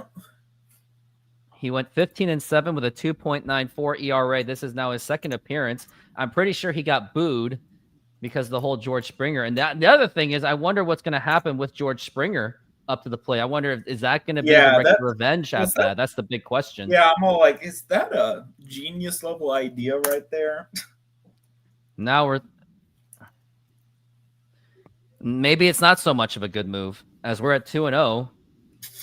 Well, I don't think you gave Wu enough time because. Well, now you really did. Now it is looking bad because now it's 3-0, and maybe he is still at raw. Yeah, I'm all like, I would have given because this was the thing in the ALDS is they were giving their starting pitchers innings to warm up, and Wu got what, half an inning maybe to warm up. That's nothing. The 3-0. And that is a strike. Even in video games, they're going to make it so that you're giving them as much time as possible so you can. Yeah, that's kind of why I was all like, George Kirby should have come out and started this inning. And now the 3-1. And ball 4, take your base. And now you're going to have George Springer and top of the lineup coming up. What the heck was this decision? And yet, just a few minutes ago, I was like, I can kind of see why, but Brian Wu didn't really.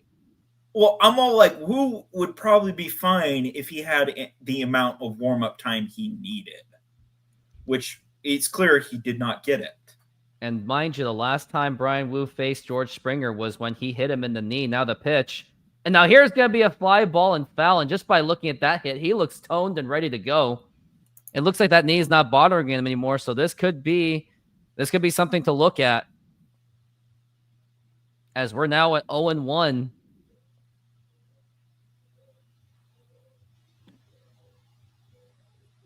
And now the pitch. Swing and a miss, and that is going to be strike 2. Okay, might get a strikeout here. That would be good. I like it. Seattle native Blake Snell is either laughing hysterically or screaming at the TV because deep down, I'm pretty sure he's a Mariners fan. As we're at 0-2. Well, that's going to be awkward for him. And now the 0-2 pitch. Swing and a miss, strike 3, and down goes Springer. He was not able to get that revenge, and now it's 1 out outside the strike zone. But the problem is you still have a couple decent hitters up, including one of them to be Vlad Guerrero Jr., unless you can pitch into a double play. Oh, by the way, I forgot. When the Mariners are on defense, I'm a catcher. And now here's Nathan Lukes up to the plate. And now the pitch. And that's going to be a foul ball. Guerrero is on deck. Yeah. And I'm guessing Lukes and Wu have never faced one another. I remember that quote, Fritz, but it's been a while. As we're at 0-1. And now the pitch. Way up high for a ball. His location is off. That's the problem. He got a little bit lucky with Springer because Springer just swung at really bad pitches. Because I think Springer was being really greedy. Well, I think Springer wanted to murder that baseball. He did. because he wanted the revenge and the Yeah. 1-1. And now here's going to be a ground ball, could be a double play ball. Here goes Oh, Crawford that first, big play. and that is in time for the double play.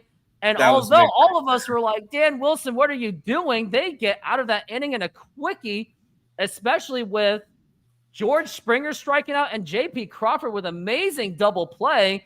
And that's going to retire the side real quickly. And we go into the 6th inning.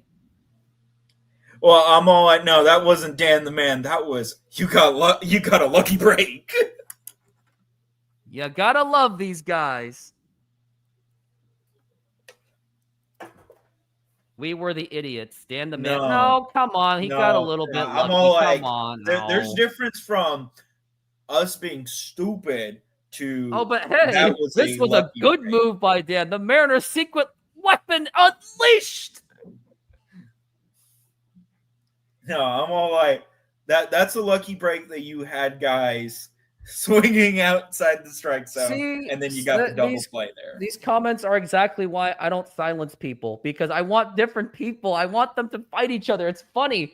Unless you're the fool sending me a link on giving me instructions on how to make 6 figures pooping in the toilet. And if you do that like 7 times in a row, and if you do that 7 times in a row, you might get a timeout. I won't block you, but you'll at least get a timeout. Oh, no. You remember that one? It was your friend who came on there talking about. Actually, that was hilarious. I met up with him, like, I think about a couple weeks later, and he was like, he admitted that it was like, okay, it really wasn't that big of a deal.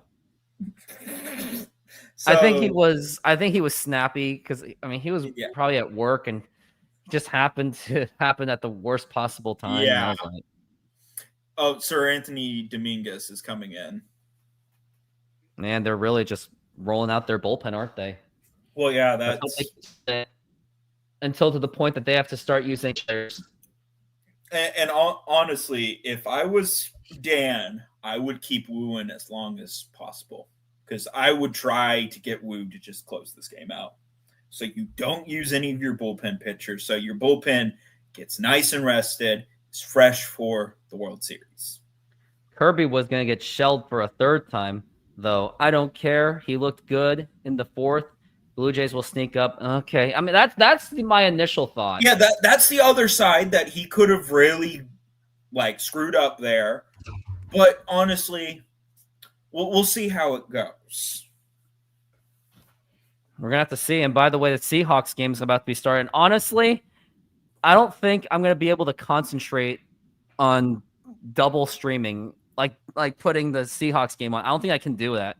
This game, there's just too much in the line. Score updates from time to time. I'm okay with score updates because right now this is a Mariners game, not a Mariners-Seahawks combo game that I tried before. And we are back from the break.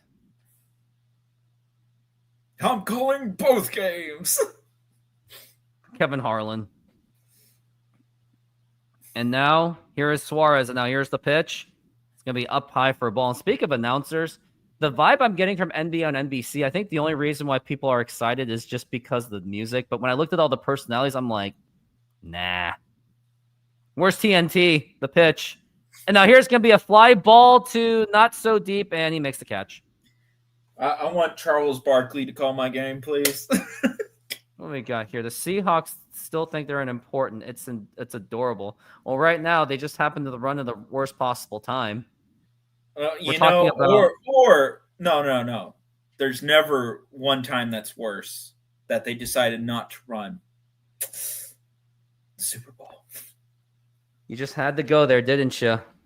Hey, Now the pitch. Now here's going to be it, right to second base. He bobbles the ball, throw to first, and Crawford still does not hustle. Wow. Most people bring up, if you're talking about Houston football, they bring up one or two things. The Texans choke against the Chiefs, or the Oilers choke against the Bills. They were just flat out outmatched. It wasn't a choke job. They were just outmatched. Still one of the worst postseason chokes of all time. Well, the one against who did they choke against? Houston against who? The Chiefs. No, the other one. They had like a 38 to something. So thinking of big chokes, so there was 28-3. That was the Falcons. The 0-1. And then there was That's the pretty low for a Colts ball. Hold on, that I got this. also had Matt Ryan. Houston Oilers' biggest choke in history. I think it was that game against the Bills. Buffalo Bills, 35-3 in the second half. Yeah, and that's the second biggest choke of all time because Matt Ryan decided he wanted to be the ultimate choker when he was with the Colts. It's gonna be Which, man, the guy has what the biggest and the third biggest choke. As we're at 2-1 for Rivas, and now the pitch, and that's gonna be popped up, and that's probably gonna. Yep, that's gonna do it for sure. And wow, what a 1-2-3 inning! We barely even got a chance to blink, and that's gonna retire the side going in the bottom of the sixth inning. And Varsho, we'll see how Woo does. We'll see how he fares. Maybe he's warmed up here. Big bats coming for the Blue Jays. It's going to be Alejandro Kirk, Dalton Varsho, and Ernie Clement. So it's a little bit of those middle feeders that will still Vlad, be trouble. You're forgetting about Vlad to lead off the inning. Oh, right. Excuse me. Well, I should probably put myself in a fetal position like this.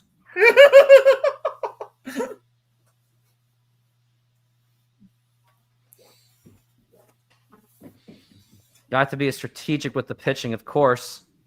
And I'm going to be wearing this. That's why I would say for a while. If Wu is just going fine, let him close out the game. Do not bring in Munoz. Don't waste him. If he's wheeling and dealing, and you still have a 2-run lead, I wouldn't put Munoz in. That's personally me, but other people might say, yeah, put Munoz in to close it. Because I would just try to save your bullpen as much as you can. Yeah. Because you're going to have to lean on them hard if you make the World Series here. And they're already pretty gassed as is. Pretty much. So it's like you want to be strategic here.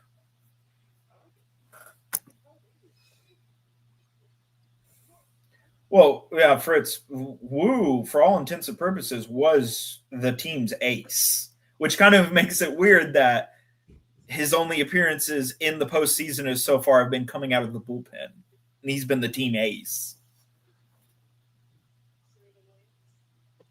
Oh, yeah. Let's hope that Wu still pitches as long as he can. Let's not waste the bullpen. Well, yeah, I'm all like, do not put more bullpen pitchers in. Let them rest. Let them rest because they've just been completely burned out. Well, and also what helped is after that 15-inning game, you had a great start like by Bryce Miller to also let your bullpen rest there, because had Miller done poorly, this series would have gone very differently, because you would have then thrown in those bullpen pitchers with very little rest. Fritz doesn't trust any Mariners player. It's true. It doesn't make sense. 2 days ago, multiple innings here, but can't start.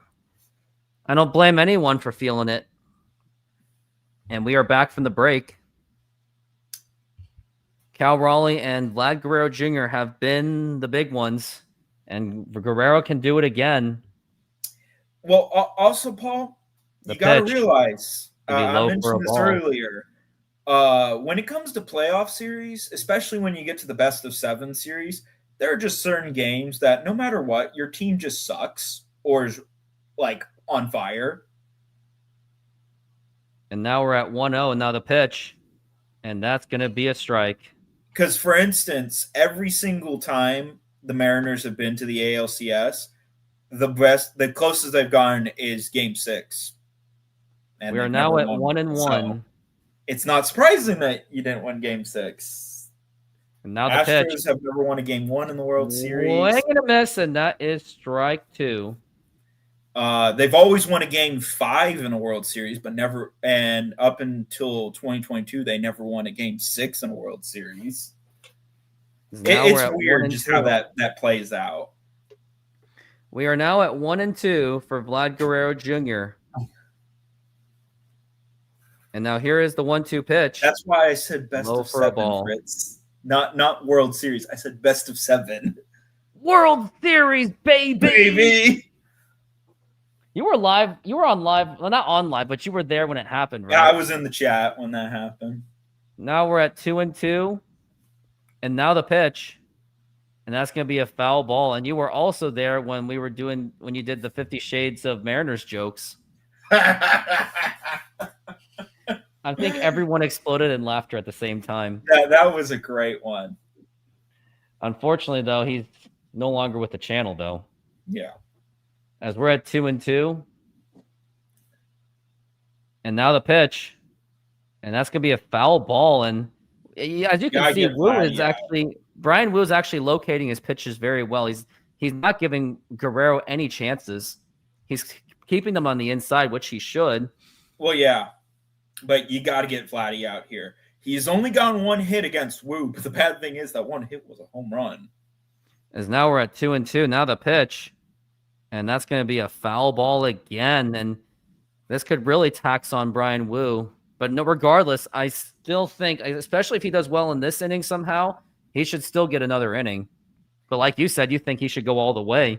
Yeah, unless he gets up like in the 50s, he should go all the way. The 2-2. Fouled again. And, man, this Guerrero guy just... And the reason why Guerrero really lives rent-free in my head so much is also because of his father. He was also... Yeah, he also buried the Mariners a lot. So, say we get 1, 2, 3s all the way through here. I think 2-2. Swing and a miss, strike there 3. Down goes Guerrero. I could not believe it, and he took a risk to get him out of there, and that's going to be 1 out. So Wu's half Chinese. If get 1 through 3s throughout the rest of this, I think Guerrero would come up 1 more time. I think it's near the end of the game. Oh, come on, Blue Jay fans, relax. You have next year. We don't have a next year. We'll be back within. I don't know if we'll be back in 24 years after this. Well, yeah, because I'm going to say it. Once the Athletics move to Vegas, Fisher over. Most likely is going to sell, and when he does that next owner is most likely not going to be like Fisher and not spend a dime. He is half Chinese, Paul. Now the pitch. And that's going to be a foul ball. Shall I say Hyung? Excuse me. And that's going to be 1-1. The only thing that would help is if the league expands, because most likely what that would end up doing is they would do a division realignment, and you would lose both the Rangers and the Astros. We are now at 1-1.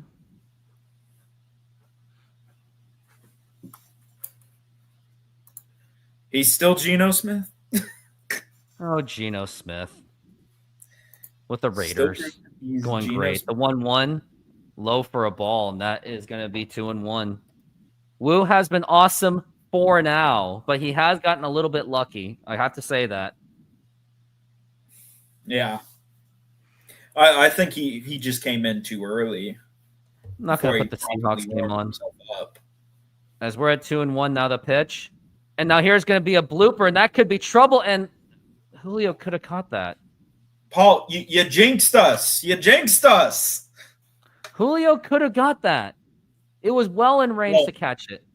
As you've always said, Julio Rodriguez is the best player when he wants to be.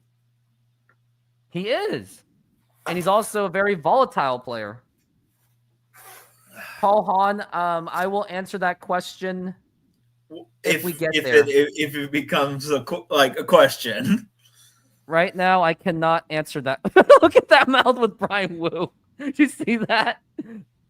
I didn't. I do not. Oh, boy. And with one swing of the bat, anything can happen with Dalton Varsho. Wonder if Varsho is even like a home run hitter, which maybe he could be. He's only got 2 at-bats against Wu. That's one thing that's nice about MLB.com. It tells you how this player's been against the pitcher. Dalton Varsho is a 20 home run hitter, so he very much could.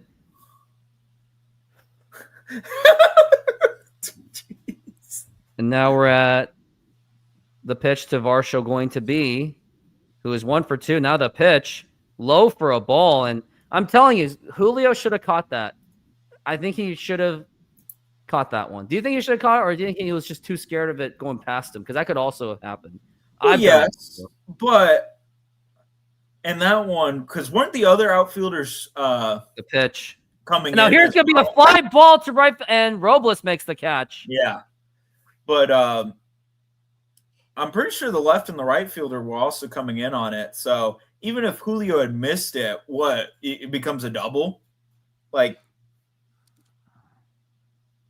oh yeah, this streamer got pissed at me for the jinx. Wait, me? Oh, come on, man. Wait, what streamer?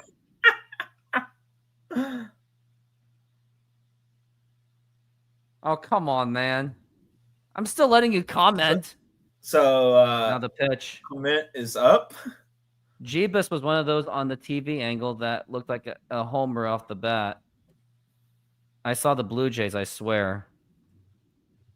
As we're at 1-0 for Ernie Clement. Oh, I just cracked a knuckle. The pitch.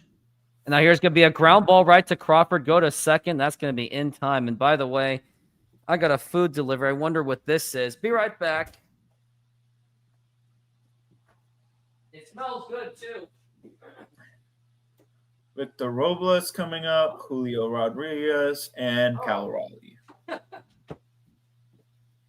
Get some good hits here. You might actually put the game away. I got this. Nice. Nice. See what's in it, because I have no idea what's in it. Must be it's giving me got potatoes. This is like omelet kind of thing. It's like Mexican breakfast vibes.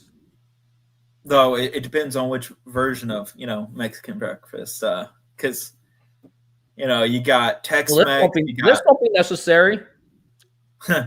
You got Baja. Oh, crazy World Cup idea I have is this. So whoever Korea plays for the opponent, I will buy food or a meal based on whoever that team is. So if it's like Mexico, I get Mexican food. If it's Japanese, I get sushi. If it's Chinese food, I get Chinese. If it's American, the burgers. Or if it's like... What if it's like... I don't think they're in it, but like, what if it's like San Marino or something like that? I don't know. Get Italian food? Since San Marino is on the Italian peninsula. Cheers to about 3 or 4 stressful more innings. Well, if it all goes well. Gosman's coming in, by the way. How do Americans get burgers? Who's this Mouthies guy? What is he asking? What the? It's called just go to a restaurant or a fast food place. Everything has burgers here. So for work this morning, I didn't even have time to get breakfast. So I ordered McDonald's, and the delivery guy pocketed my food. What? Well, first he was like, well, I don't know where it is, man. I was like, dude, it's at the front of the school front door. I gave you the coordinates. Latitude, longitude. He had to have pocketed that food. I think he was just hungry. Yeah. So I called Uber. They put me on hold for an hour and a half, but I got the refund. Well, that's good. Now, I will say that things have been kind of weird today because of Amazon.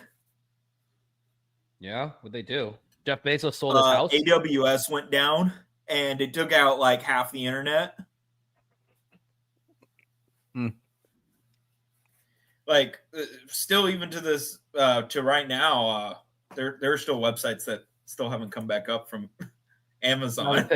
Oh, it's gonna be inside for a ball. So his His software my could have God. been haywire. Kevin on that, Gosman but gone. probably pocketed it. Kevin Gosman's in. Yeah. You're not going to get anything out of him. Yeah, The 1-0. with Victor. Oh, boy. I'm not looking forward to this. That's why I always, when I order food, I usually like go and walk there to go get it. And now the 1-1. The pitch. At this point, Fritz, I think nobody should be going to McDonald's. Unless you're getting breakfast, don't even bother. It's way too expensive now. Like you get better value to go to like one of the Food trucks. Well, food trucks, but also the mid Strike two. like mid-tier casual places. dining places. Yeah, casual dining gives you more value for about the exact same price. Yeah. It's crazy.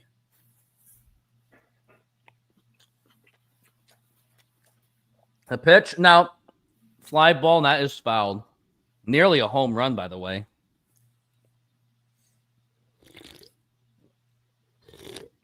Yeah, that was close. That would have been your best outcome for Victor. And I'd be screaming. As now we're at 2-2. Now the pitch. And that's going to be a foul ball. He is still fighting it against Kevin Gosman. Hey, racking up the pitch count. That's what you need to do, right? Yeah. And if you get a hit or get a walk, that's a great outcome. As now we're at 2-2. And now the pitch. And check swing, did he go? He did not. And that is going to be 3-2.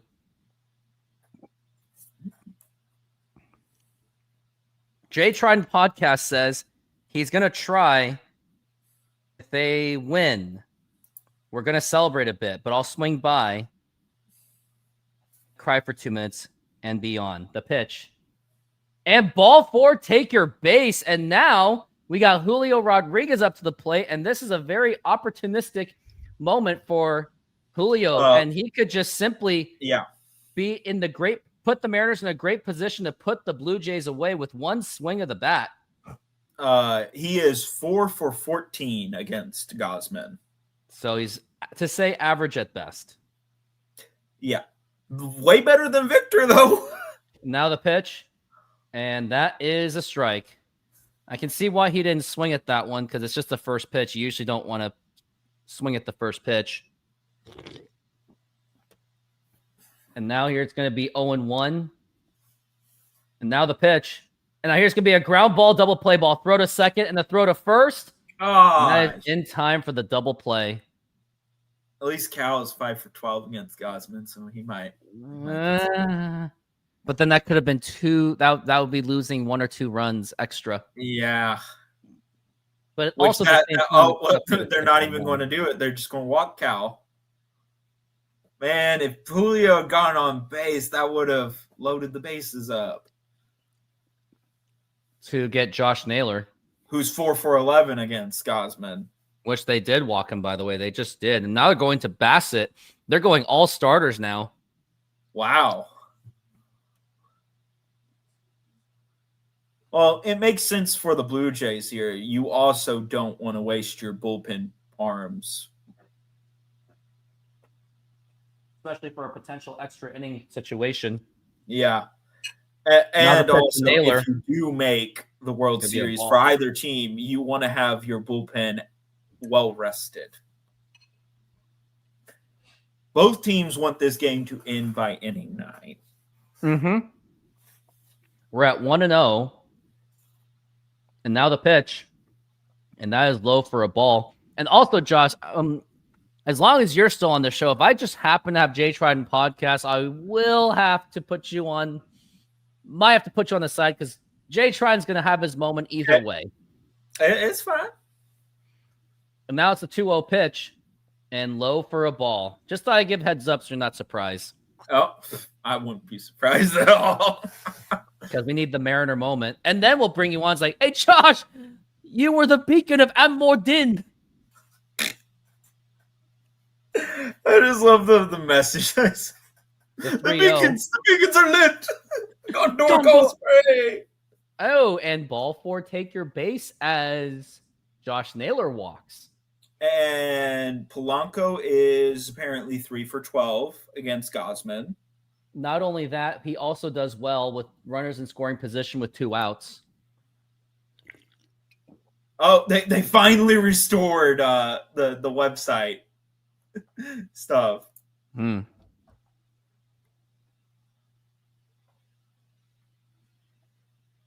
What was the Jorge Polanco with the walk-off single? They're showing an F-22 Raptor. Very interesting for an animation choice.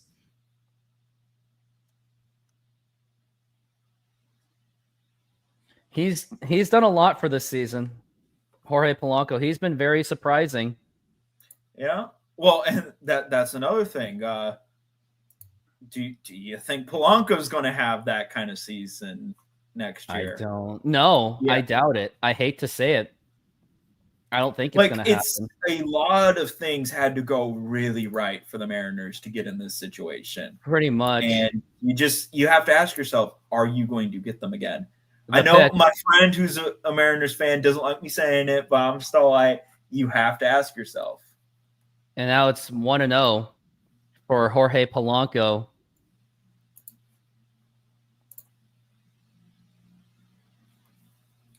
And now the pitch. And that's going to be a strike. Triple play? What? I don't know what he's talking about. Triple play? There's 2 outs. And now we're at 1-1 for Polo. And now the pitch. And that's going to be low for a ball. That's going to be 2-1. A well-placed hit does the exact same damage as a home run. As now we're at 2-1. And now the pitch. Swing and a miss, and that's going to be strike 2.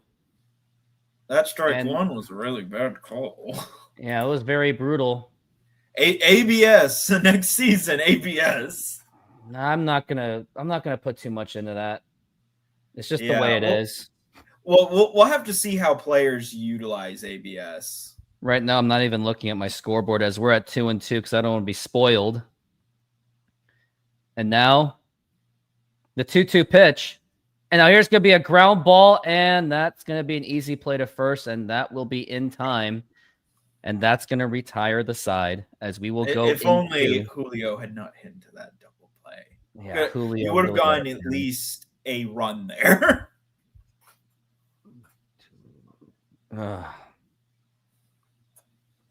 Just cannot believe it. I'll be standing up real soon because I just ate. Well, yeah. Fritz, ABS does work perfectly, but you're going to have to see how players at the pros are going to use it. And also, how is it going to affect umps? Because umps might actually try to hone in their skills a little bit so they don't have to call it all the time. Yeah, they're going to have to be like extra vigilant.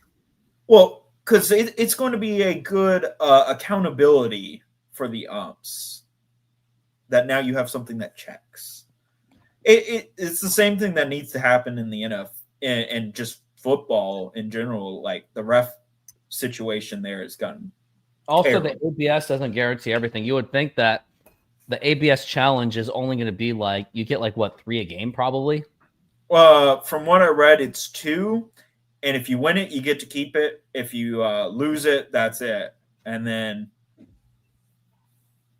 so you're only going to challenge it if it of two things. You're absolutely certain, or it's like right at the end of the game or a pivotal moment, and then you might use it.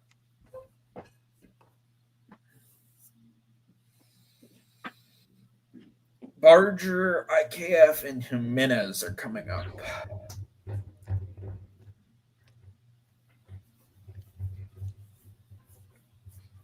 Gotta get through these 3. I just finished my food. Now it's time to raise the seat or raise the desk. Oh yeah, isn't it the 7th inning stretch? There we are.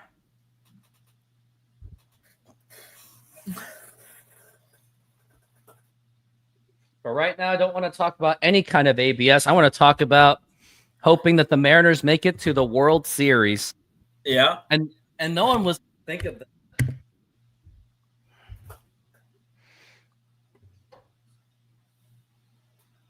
Well, yes, Fritz, batter, pitcher, or catcher can challenge it. Those are the only people who can challenge. It's true. Now, the thing is, if you have a guy, say, on second who has a good view, he might signal to the batter, hey, challenge it. That's the only other person that you might see involved in it. We are back from the break. We missed the 7th inning stretch. No, we didn't. Oh, we did, didn't we? Well, we'll just do it after the 7th. It's too late. Here, I don't want to do it. Yeah, we're a quick at 1-0. kick me after the ball game. They do it in video games. It might have happened, but it's kind of too distracting for everyone. Unless it's like a really long break. The 1-0 pitch. And that's going to be a foul ball. Eduardo Bizzardo is now in the bullpen. I would let Wu close this inning out, and if he does it quickly, I might let him do. Keep him in for the 8th, and then maybe. Though in the 8th, the lineup does turn over again. And that's going to be 2-1 up I'm high. pretty sure. Brian Wu pretty much is pitching like a bullpen pitcher right now. Join late today. How are we doing? I don't know. Look at the score. Yeah, look at the score. Now the pitch. And that's going to be low for a ball. Unless you're Jack Parkman, that's like, oh, remember it was like, Bachman, my good friend. How you doing? Look at the scoreboard, Buddha. Pretty good. As now we're at 3-1. And now the pitch. Cheat code. And ball 4, take your base. Not so much of a cheat code, is he right now? As now we got a man on first base. And again, anything can happen at one swing of the bat. As we got Isaiah Kiner-Falefa. We got to get him out. We got to cause some kind of a double play. Out here. Ideally, you'd want a double play here. So then you could get Jimenez out and have the lineup. Now it's going to be, a strike, and that is going to be, looks like he's not going to go after all. That's going to be 0-1. By the way, if anyone cares, the Seahawks just scored their touchdown. Oh, yay. It was a touchdown done by Zach Charbonnet. Yay. As now we're at 0-1. And now the pitch.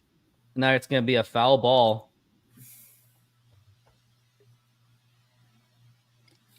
I think Brian Wu has walked at least one batter in every single inning that he has been. And I think this is his 3rd inning, by the way. It is. Yes, it is his 3rd. The 0-2. Now here's going to be a ground ball, and that is going to be a base hit. And now this is where things can get very, very dangerous. One swing of the bat, and the Blue Jays might just take the lead. And J.P. Crawford has just been absolutely atrocious on the defense, especially on situations like that. He's just not getting to them. He should have gotten that easy. He should have gotten that. At least throw your body on it so it doesn't go into the outfield.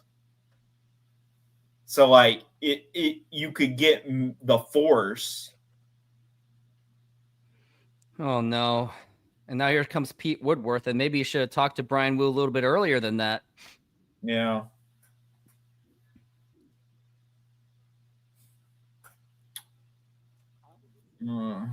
But then you put in Pizarro. Can you really do that, though? You may not have a choice. That's the problem. Well, it really depends on how he gets Jimenez out. Blue Jays are now a plus 140. Yeah, J.P. Crawford is not a good defender. I'm going to say that. Yeah. He never was. He had one lucky backhanded play in 2019 when literally nobody cared. This is really scary. This is where it gets dangerous. But as of a wise person said, because we love JB, baby, he's going to save the Mariners. World Series, baby. Baby. And now here is Jimenez. You got to get Jimenez out. Now the pitch. And, that was a throwback, and that is going to be ball one. The bases for George Springer. You cannot. Well, if Jimenez somehow gets out by miracle, you would think that they're going to – do you dare load the base? Do you dare walk George Springer even though he's 0 for 2? Now we're at 1-0, and now the pitch. And that's going to be a bunting, and then it's going to go right to first base, and that's going to be out. And now the daring question is, do you dare take the bat away from George Springer, who's 0 for 2, or do you still pitch to him? I'm all like, the problem is you need to, if it was 1 out, I would take the bat away from him, but the problem is you need 2 outs. Oh, now Dan Wilson does it. Now he pulls him out. No, he's going to put Bizzardo in, because very few managers realize that that's when you're supposed to put your closer in. It's the biggest moment of the game, but Munoz also is not exactly the most clutch either. Yes. He has shown his erratic style of pitching. And now the problem with Springer here is that there's 1 out, and I don't know if you want to load the bases with only 1 out. Sure, you could get the double play here, but I think we can agree that Brian Wu is just not 100%. He's not bullpen pitcher material. Well, not only that, he just didn't seem at his best. Well, honestly, I'm just going to say he probably was not ready to come in when he did. And it just compounded the whole thing. Because if you come in and you're not ready, everything just compounds on itself. George Springer, I don't know. No, you don't walk him. He's injured too. You got to take your chances. Yeah. And after that, if it was you only needed 1 out, I would say walk, because then you just go for the force. But with 2, I would pitch to him and hope you get him out.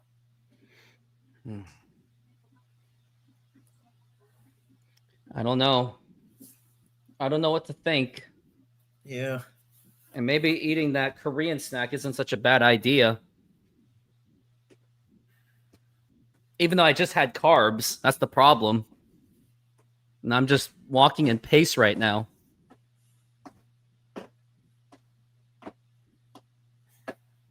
I'm telling you, Blue Jays have nothing to lose. Yeah. The only thing they might lose is Bo Bichette, but they can easily replace him. Even though Bo Bichette had a really good season.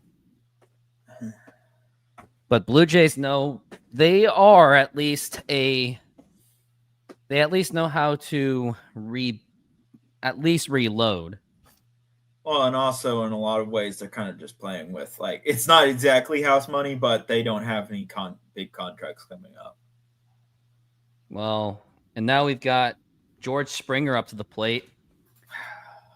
Blue Jays have 17 wins, trailing after 6 innings, so they are a very clutch team. That's what happens when you have a prolific offense. Yeah. You want to get out of this before Vlad comes up. You do not. You definitely do. You don't want to give him any kind of a chance. Yeah. And now here's George Springer up to the plate, and now here's the pitch, and inside for a ball. And you don't want to walk him either, because it looks like they're opting not to. Most RBIs. Toronto Blue Jays are 3rd in Major League Baseball in RBIs, and now the 1-0 pitch. And now here's a fly ball drilled to left field. Forget about that one. And the revenge was due, as George Springer just hit a 3-run home run. And all of a sudden, the Blue Jays have a 4-3 lead. And how have I not thrown any of my gear yet? Oh my goodness, that leaving all those runners on base came back. I told you, Mariner fans, not to cheer when he was getting hit. I told you, and this is the karma. I'm going to put that as a YouTube short. I'm like, yeah, Mariners fans, you guys aren't the smartest people. And now look who gets the last laugh, potentially. And honestly, why were you putting Bizzardo in at that moment? Why? Well, because Brian Wu kind of put you in. But no, in but that you should have done situation. it. You should not have done Bizzardo. You do your closer. You don't do Bizzardo. Bizzardo is not your closer. And now my depression level is like at. No, I think that may have just been the dagger. I mean, look at the lineup the Mariners now have. Like now I think who was the last out? Polanco. Now it's going to be Arozarena, Suarez, and Crawford. You're not going to get anything out of your 8th inning. Yeah. Or yeah, top of the 8th.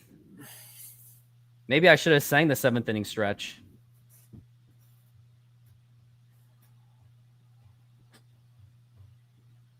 Yeah, it's only fitting that it was George Springer. And that was the debate, like, should we have walked him? I don't know.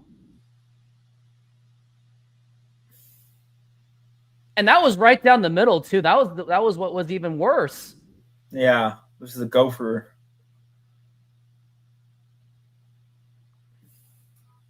And now here is the pitch.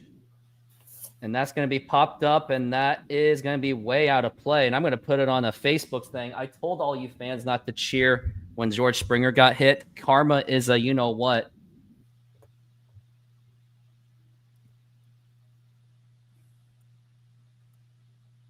And now the pitch. It's going to be up high for a ball.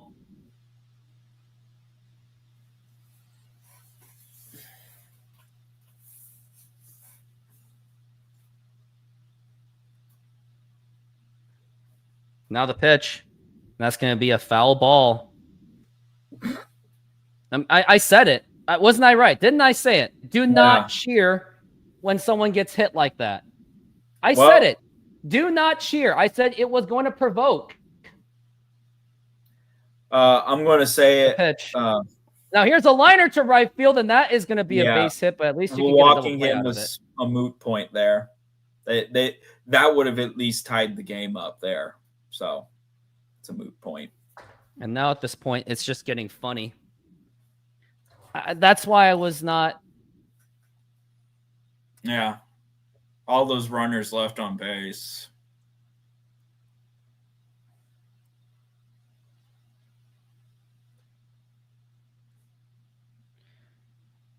I said it. I said it was going to be a karma. I said it was poking the bear. Now the pitch. And now here's going to be a liner to left field, and Arozarena makes the catch.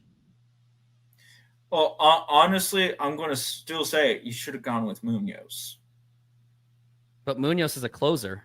Well, yes, but in these situations when you need your best pitcher in, you always go with the closer. When it's a situation like that, you always go with the closer.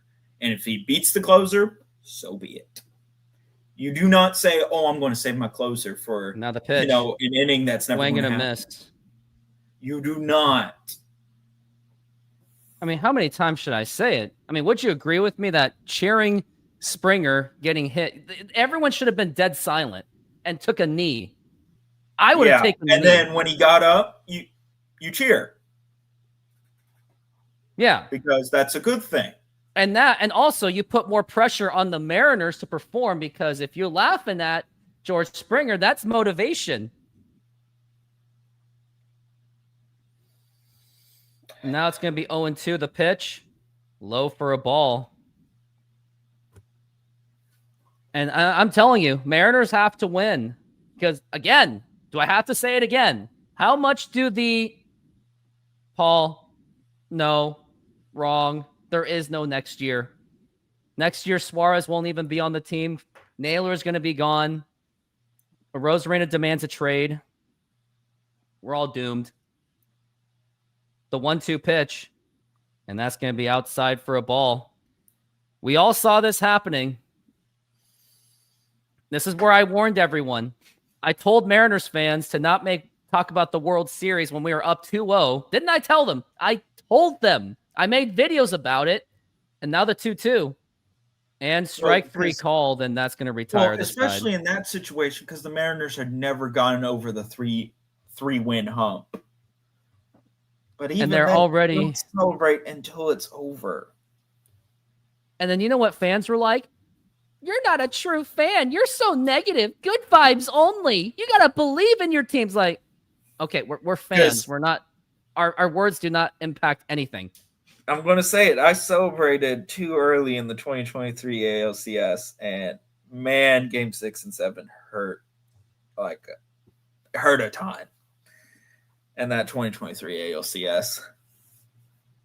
If we lose, everyone will be leaving the Mariners. I know. Yeah. Of course this was self-inflicted. This was self-inflicted since Game 5 when Mariners fans, after George Springer got hit, they're like, yeah, he got hit. And then how about when George Springer was walking to first base, they're like, boo. I'm like, will you fans just shut up? You're just giving firepower.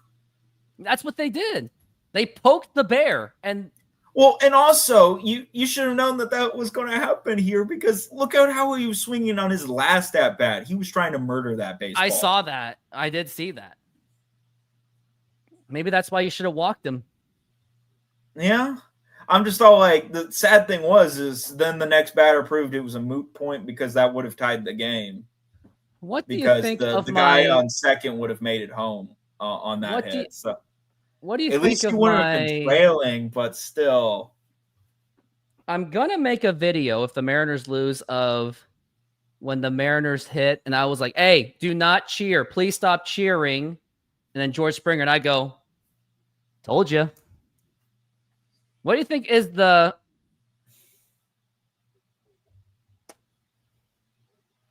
Oh, my gosh. How about... Yeah, intentionally walked him. But at the same time, I was thinking about it. Because I was like, It was at least questionable. It was a bad situation. And then with the guy getting the hit, the next guy up getting the hit, it just kind of is all like, you were screwed either way. The only difference is it would be tied instead of them being ahead, which is better, but still, it's like, it's not great either way. You shine that penny. I was right. I mean, I hate to say it.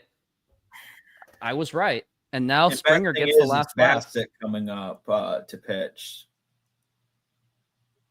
Bassett, oh my God. Honestly, I don't care about Dong Mattingly. You should have just stayed with the Dodgers. Go Dodgers. Make this league cry. I don't like the Blue Jays, but I like the Dodgers even now. less. Here's going to be a ground ball, and looks like, as you can see, Mariners have just, it looks like they have just quit. And yet the Mariners are still very much in this game. Just sucked all the air out of them. But that's the thing. They play like after one bad hit that happens to them, they just seem to have given up. Yeah.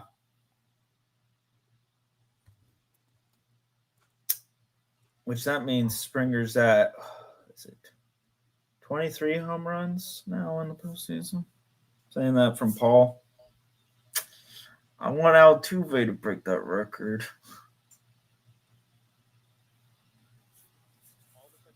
Now the pitch. And that is going to be a ball. TK, most likely it's going to be Bassett closing it out. Because why put in more pitchers? You're just going to let Bassett close it out.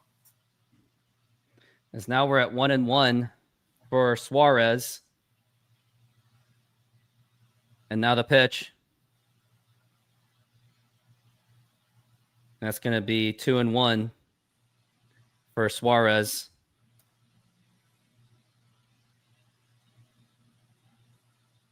We're at 2-1. Now the pitch. The 2-1. Literally, that was a home run pitch right there. They were gifting it to him, and he's not even doing it. Yeah, that was a gopher. As now we're at 2-2. And now the pitch. Up high for a ball. That's going to be 3-2. I'm telling everyone that I'm on a limb. Game 5 is going to haunt me more than this one. As we're at 3-2, and now the pitch. that's going to be a foul ball. I mean, the Mariners may have won, but it came at a very long-term cost. And this is why we cannot have nice things in Seattle. As we're at 3-2. And you can tell, like, when you saw all the Blue Jay fans, they looked very confident. Like, Mariners fans, they were all, like, in their fetal positions. Yeah. There's a difference. That's when you know that which team has more to lose and not to lose. The 3-2. And strike 3 called, and Suarez is not happy about it. He argues with the umpire, and Gino, sit your ass down. You don't want to get yourself thrown out. Please don't. I'm all like, Gino, you're arguing over an actual strike. Sit down. Just barely out of the zone. Well, let me look at it. Let's see. No, it is clipping the zone. Now here's Crawford. It would have been a strike. And that's going to be 1-0 for J.P. Crawford.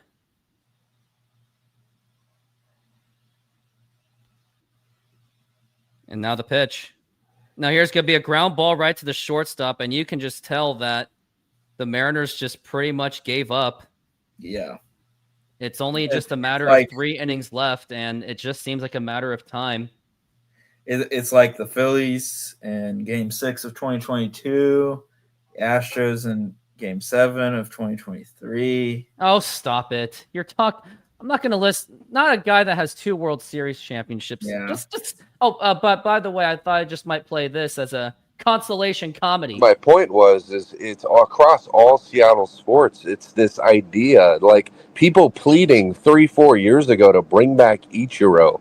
Yeah, when Ichiro was like 93 years old. I'm like, no, I do not want to bring back Ichiro. Like Griffey when he's got a walker out there and he gives you a single every 60 games. Like the list goes on and on. Like people crying. Like Haniger comes back, and you think that we just signed a Hall of Famer. Like he was injured all of last year. He's like 33 years old. We trade for him, give up on Robbie Ray, which whatever, and all of a sudden, I swear, all of Twitter is like, "World Series, baby! Let's go! Let's go!" He was a negative WAR player for them last year, but because we love Hanny, baby. He's going to come and save the Mariners. Why are you bringing in Munoz? Why? Are you insane? Are they insane? Why didn't you put him in last inning? Oh, by the way, Chuckster thinks the umpire is crap. You know what? When you leave how many men on bases, no one even gets to blame the umpire. When you leave like 6 men on base, there's no credibility to that argument. I mean, I'm sure Springer's going to be booed next year, but I'm not even thinking about next year. I don't want to think about next year because I'm not looking forward to next year because I know next year is going to be garbage.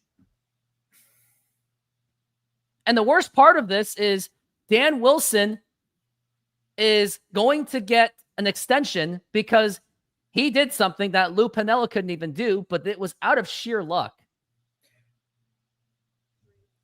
And the thing is either Dan, you let Wu clean it up, or you put Munoz in. Not now. Why? Why are you putting Munoz in? There's that too. I mean, I'm guilty to say that I thought Dan Wilson was going to be a good manager, but Dan Wilson's basically just another Scott Service. And I think after this, you got to fire DePoto as well after this. I don't care if they made it to the... He has ultimate job security now. Yeah, just because he took the Mariners to the level that no one would have thought of. Yeah, beat a mediocre Tigers team. That's what they did. That's pretty much it. Teams with 0 appearances, 0 championship appearances among 4 major sports, the Seattle Mariners, which is absolutely terrifying. And now the pitch.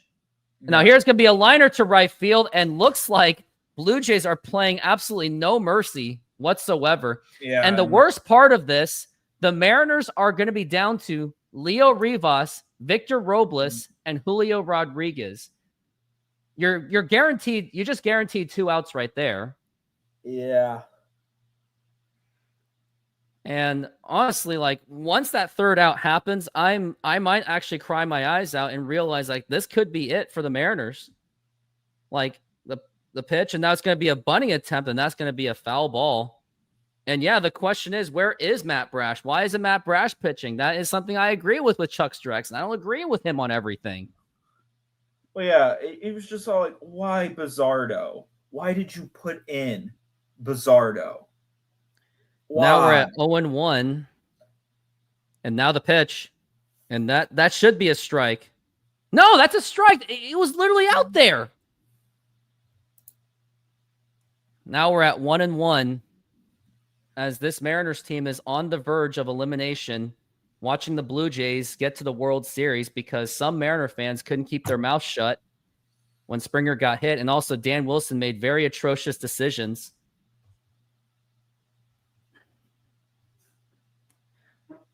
But now it might just be where it is.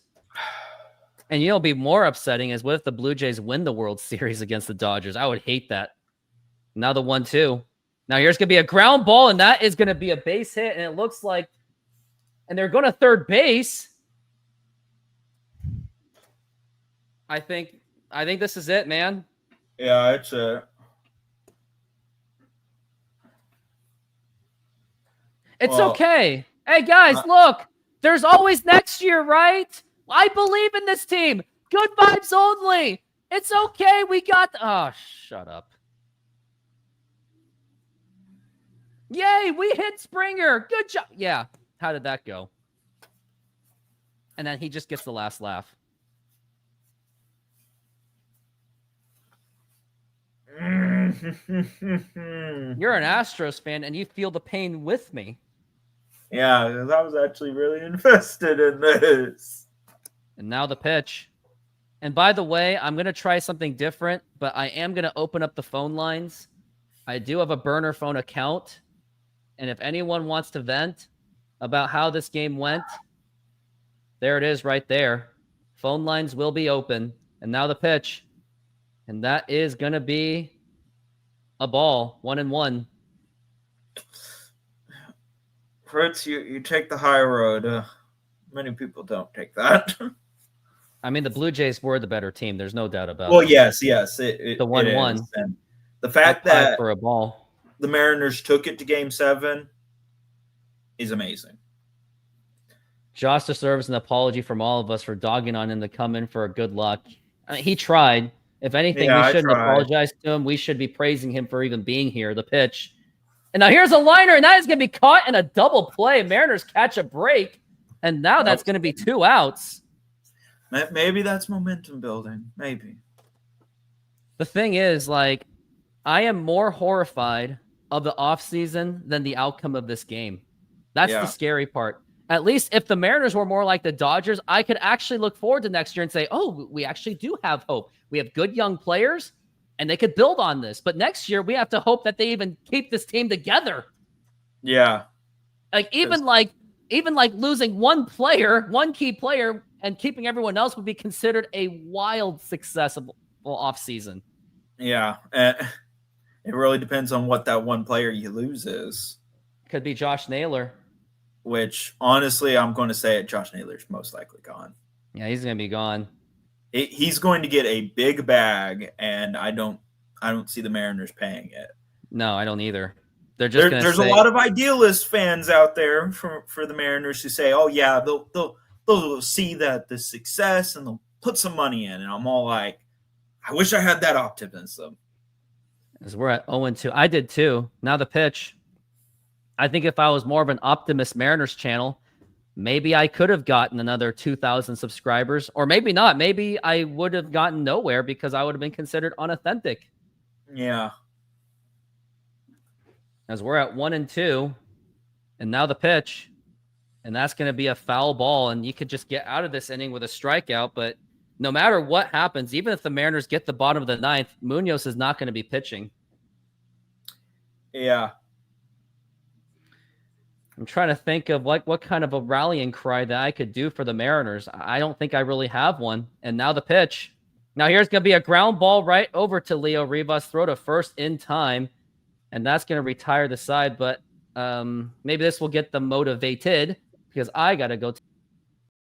My point is it's across all Seattle sports. It's this idea, like people pleading 3-4 years ago to bring back Ichiro. When Ichiro's like 93 years old. I'm like, no, I do not want to bring back Ichiro. Like Griffey when he's got a walker out there and he gives you a single every 60 games. Like the list goes on and on. Like people crying, like Haniger comes back and you think that we just signed a Hall of Famer. Like he was injured all of last year. He's like 33 years old. We trade for him, give up on Robbie Ray, which whatever. And all of a sudden, I swear, all of Twitter is like, World Series, baby! Let's go! Let's go! He was a negative WAR player for them last year, but because we love Hanny, baby, he's going to come and save the Mariners. Our chances? Let's see what the betting odds say. It's probably, I think the Mariners are probably like at a negative, like a plus 1,000. So let's find out what the odds are. Oh, it's Hoffman. It's Hoffman pitching. They're putting in Hoffman. I hope he has too much tax for it. I'm all like, you need Rivas or Victor to get on base. Ideally, both to get on base. Exactly. So then it Mariners just sets it up for Julio. Mariners are at a plus 400. I'm going to say this. If Mariners don't survive out of this, I am not looking forward. I'm not looking forward to the offseason. The offseason is going to be even... The offseason is going to be a nightmare for Mariners fans. It's going to be post-1995, just like my video with the Tino Martinez trade. Something like that is going to happen. Yeah. And they are going to run the 2025 Mariners nostalgia for the next 24 years.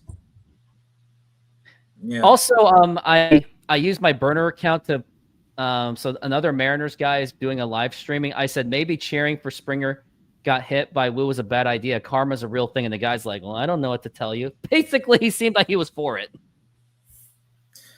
Oh, my gosh. Dude, who gives a crap? This was your chance. You hit a guy, he will eventually make you pay.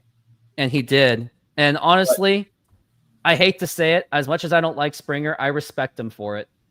Any player would want to do that. Well, the same thing, though. I think Jordan in game 4. Hold on, we are now back from the break. Now the pitch, and he's going for a bunt, and that's going to be a foul ball. I like the attempt, but it looks like Ernie Clement was too much in position to get him out. As now we're at 0-1. Nathan Lukes is now at right field. As the Mariners are down to their last 3 outs from a very deep run into the ALCS. As now we're at 0-1, and now here is the pitch, and that is low for a ball. Even just getting a walk is a huge win. Yeah, that would be a win. The only thing we can hope for is the Blue Jays have the Mattingly curse. That's really it. Other than that, it seems like a foregone conclusion. The 1-1, and that is a strike. Good pitch by Hoffman. Put him on the inside. Something that Bizzardo should have done on George Springer.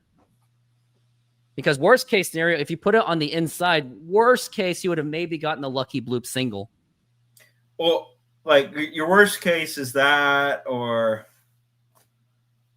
wild pitch. And now we're at 1-2. We're at 1-2. And remember, the phone lines will be open after this game. The pitch and low for a ball, 2-2. Surprisingly, Rivas is doing a pretty good job surviving this, trying to fight off this at bat as we're at 2-2, but the hope looks very bleak. Oh, come on, Blue Jay fan, relax. You got this. As we're at 2-2. Now the pitch, Low for a ball, and that is going to be full count 3-2. I would just pitch a fastball right down the middle because he's not going to swing at it. No! No! Canzone's on deck. Are you serious? Now it's 3-2. Now the pitch. And a swing and a miss. Strike 3. I was swung right. at ball 4. Jesus. Oh. Wow. And now it's down to 2 more outs. And I hate to say you don't need the big hit. You should go in with the mindset of Martin Maldonado and just get on base. Yeah, I think it's safe to say that Rivas is not going to really have much of a role after this season. And now we're at Dom Canzone, which, by the way, terrible decision. Now here's the pitch, and that's going to be outside for a ball. Yep, as we're at 1-0.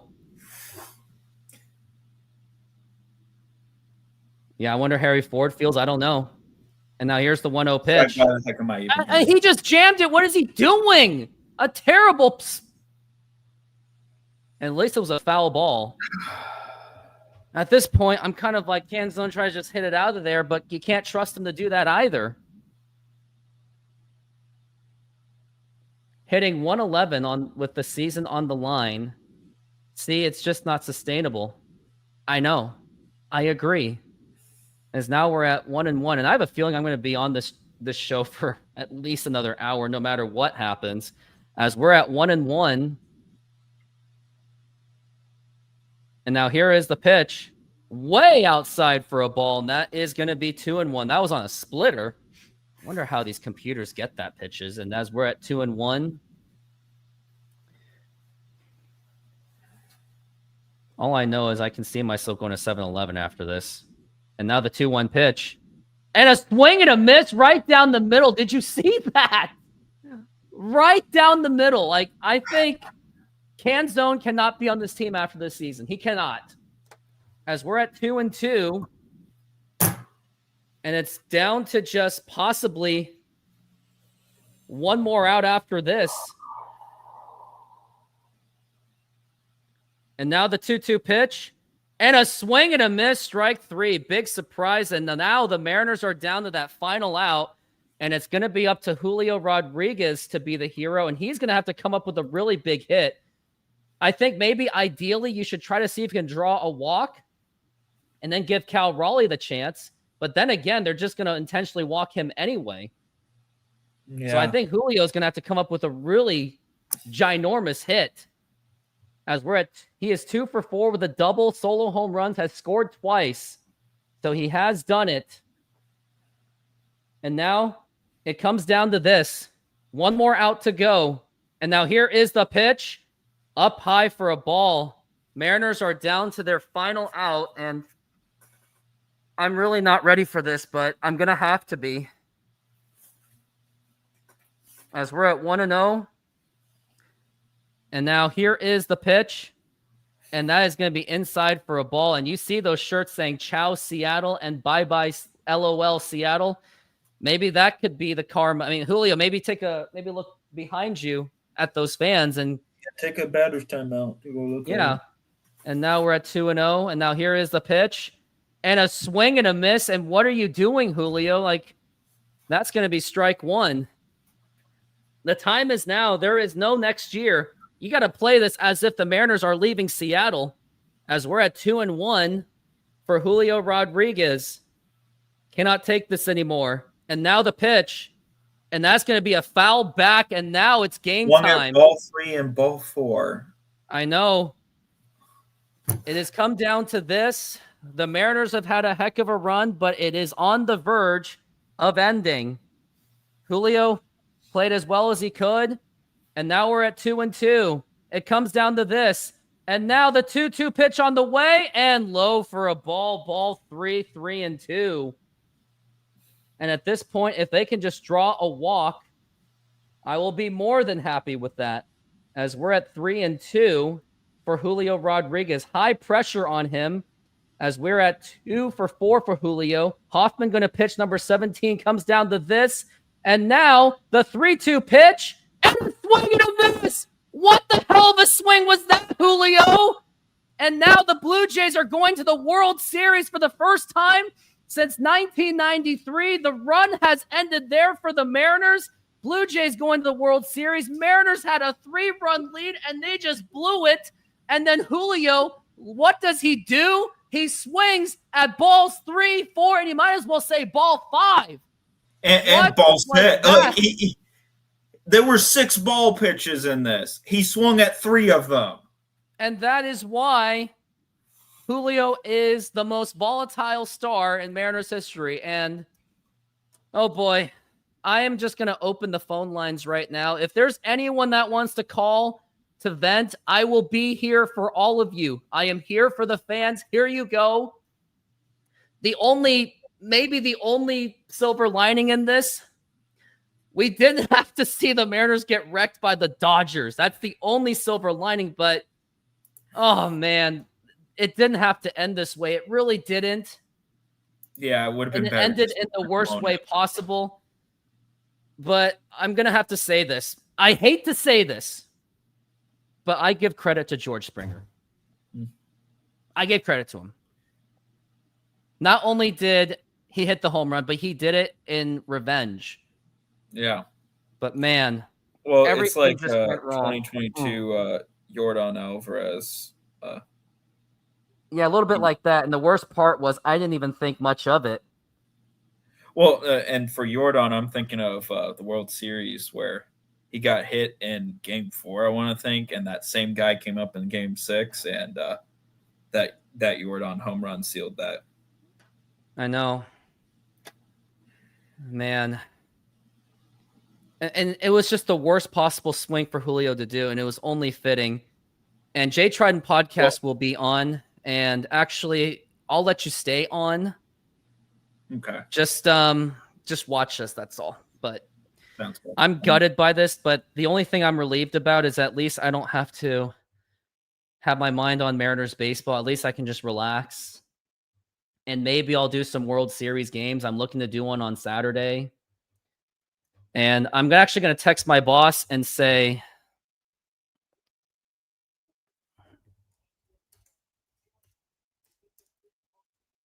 I'm telling her that all PTOs will be canceled.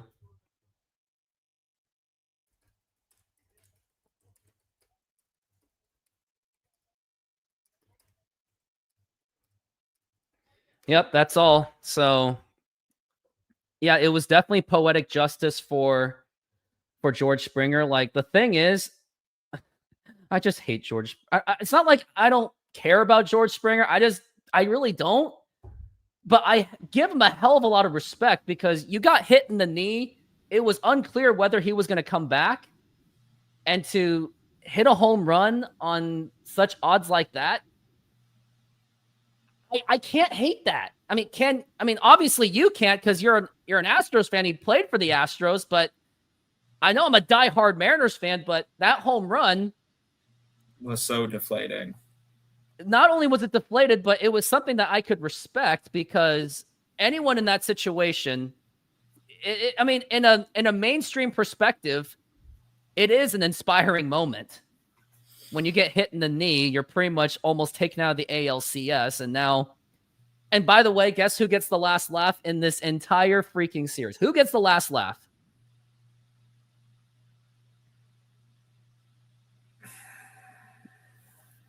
I'll just say it myself. George Springer gets the last laugh. And guess who are going to be the biggest losers in this series?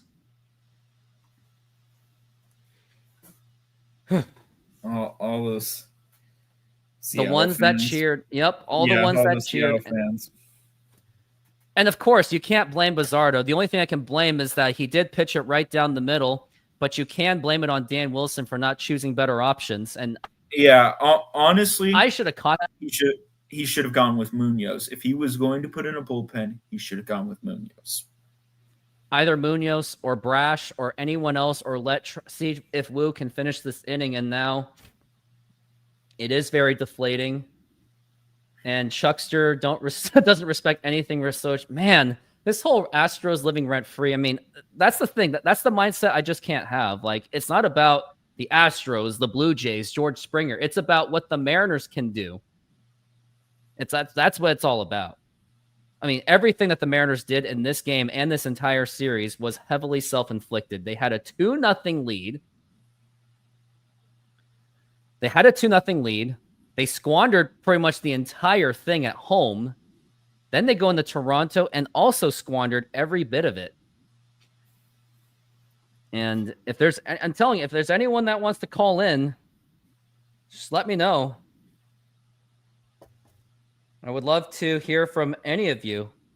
Or better yet, if there's anyone that wants to come on themselves, you are also free to do so, and you can vent all you want. Like, for me at this point, I already came into acceptance that this was going to happen, so I'm not, like, shocked or anything. I'm kind of like figures. The thing is, though, like, it was a hell of a run. I mean, I can't take... It was a great run, and I can even feel the emotion out of you. And it looks like Jay Trident Podcast is going to be on in just a few moments. I'm also going to try to bring everyone I possibly can that I know very well. But man, what a heartbreaker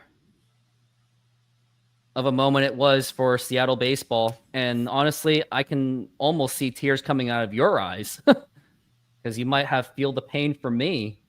And Matthew, no, I'm not going to do the Seahawks game. I'm kind of just in absolute not in the right mindset for that. I'm just absolutely numb.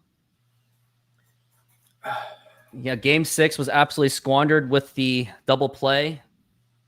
Not the double play. Yeah, too many double plays and a lot of errors. And also the Mariners with their really terrible approach to the swinging, like of how they swing. So that's what cost them to it. But we're still waiting for Jay Trident Podcast. We're going to let him have his moment in just a few moments. And I'm feeling it. I'm feeling it more than probably anyone else. Like, I'm not even like angry or anything because honestly, I think me breaking all of my gear was probably the most healthy thing I could have done because it was just going to delay the inevitable. I think if I didn't throw my helmet yesterday, I would have thrown my helmet today. After the George Springer home run. So if anything... Probably would have thrown all of Darth Vader with it. Oh, no. Vader, he's good to me. Yeah, so it's a very difficult thing to stomach. I mean, don't get me wrong. Nice ball, but sadly, why would the Mariners sell? They're making money. They're not going to sell. They're making money. Like, they're literally on passive income on this whole thing. And... Well, and this kind of season was the perfect thing to happen to them to not sell.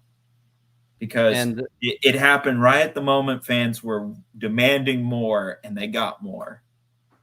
And so now the fans will be satiated for years. I wish I can agree with you on that, D-Man. Oh, that would be great.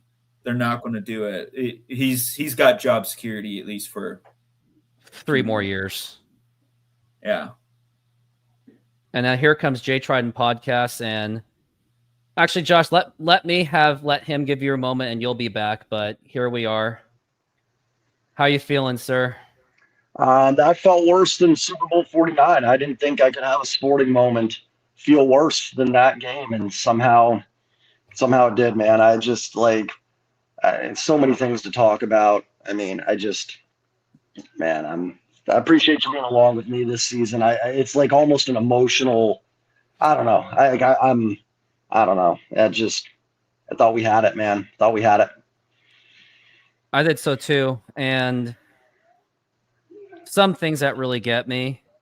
I didn't really think much of Dan Wilson's decision. I think the decision to pull George Kirby.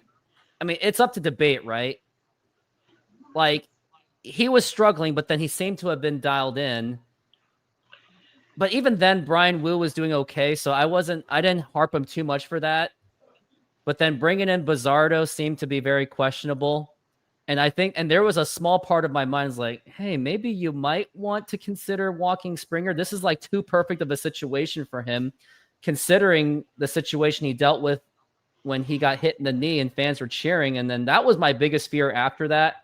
Like, I know I was being a broken record about it of not cheering for it, but now we can say that George Springer got the last laugh after all the fans tried to laugh at him, boo at him, and now Springer's like, he got his revenge. And honestly, I'm not a Springer fan. I don't care about him, but I do give him respect for that. Like any baseball player would love a situation like that where you got hit, humiliated by everyone, and then you get your revenge.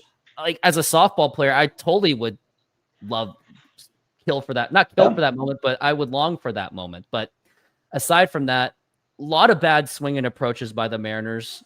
Julio with that strikeout was like the most summed it up, right? To do it. Yeah. Summed it up. And also a lot of too many men were left on base. And yeah, I get it. Like maybe everyone's like, yeah, but they probably would have been decked by the Dodgers anyway. But I think no matter how but even then, like no matter how the season could have ended, I think I don't think people would have been too mad about it if the Mariners made it to the World Series and then lose to the Dodgers, because it would be like, well, it was a long shot anyway. It would have been like playing against the 95 Cleveland Indians. I think and I just wanted to and I just wanted to get there, man. I just wanted to feel that feeling of playing in the World Series. And, you know, like, you never know, right? Maybe Dodgers won it last year. Maybe they have a little bit of, you know, sometimes teams going for repeats don't quite have that same drive, you know, and they fall off a little bit. And you never know. You never know. So, yeah, I just don't. I'm with you. I don't like, oh, they would have been crushed by the Dodgers, and we don't know. And maybe they would have. Dodgers would have been favorites, rightfully so. And yeah, I think in that seventh, you got to go to Munoz there. I know Bizarro's been great all season, but I think it's the biggest spot. You go with your best. You figure he can probably go the eighth. Maybe you add on, and then you go someone else in the ninth, depending on who's due up, or you try him for more outs there. It was the biggest spot. I mean, Bizarro's been great. It was just the worst possible outcome that can happen. I'm with you too. Too many left on base. You know, they hit Bieber hard and just couldn't, you know, get extra runs across. They had a few runs they left out there throughout this game. But man, and honestly, going back to that seventh, can't walk Barger to lead off that inning, right? You can't give up an 0-2 hit to kind of Falefa. Like those things can't happen, because then you're going to that top of the order. You're going to the heart of the order. But yeah, Bizarro throws 2 innings yesterday. I don't know if I don't know. It's so easy to second guess. I mean, I think everyone's right that it's second guessing for the record. I want to be clear about that. Bizarro pitching 2 innings yesterday. Then if I paid attention to that, that would have been like a very ill-advised move. So there is that. But the thing that, and I've been saying it like way too many times, to the point that some of my friends are like, okay, we get it, shut up. But what I'm more horrified about, other than this Game 7 defeat, I am even more horrified of what's going to happen going into the offseason. Suarez is he's going to be a free agent. Naylor, free agent. Polanco has a mutual option at least. But even if the Mariners pick him up, is he going to repeat that again? Yeah, exactly. And I don't think he'll accept it. And also, too, like, to add on to those points, you also just never know. I mean, maybe the team wins 120 games next year, but you still don't know when you're going to get an opportunity. 2001 Mariners, 116 wins and didn't get there. Like, you just don't know. So you got to get there when you can. I mean, everybody thinks, and I'm not saying to be negative, like maybe they do get back, like, but everybody thinks their team's going to get back. Like, oh, we'll be back. The only time I've ever been confident in my life of a team getting back was the 2012 Seahawks after they lost to Atlanta. You can just feel it. Like, that team was too good. Yeah, like they're going to be in there next year. But baseball's such a grind.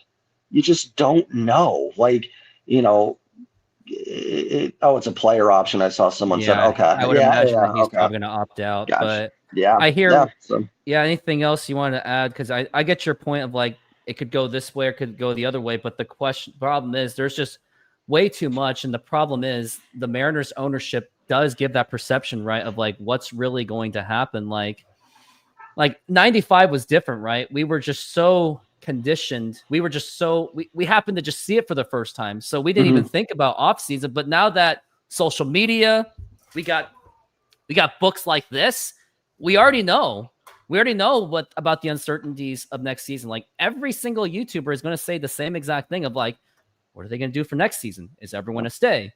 Or are people going to leave? Is Randy Arozarena going to demand a trade because he's on a deep arbitration What about George Kirby? What about Logan Gilbert? Does the starting rotation sustain itself? And I did look at the numbers.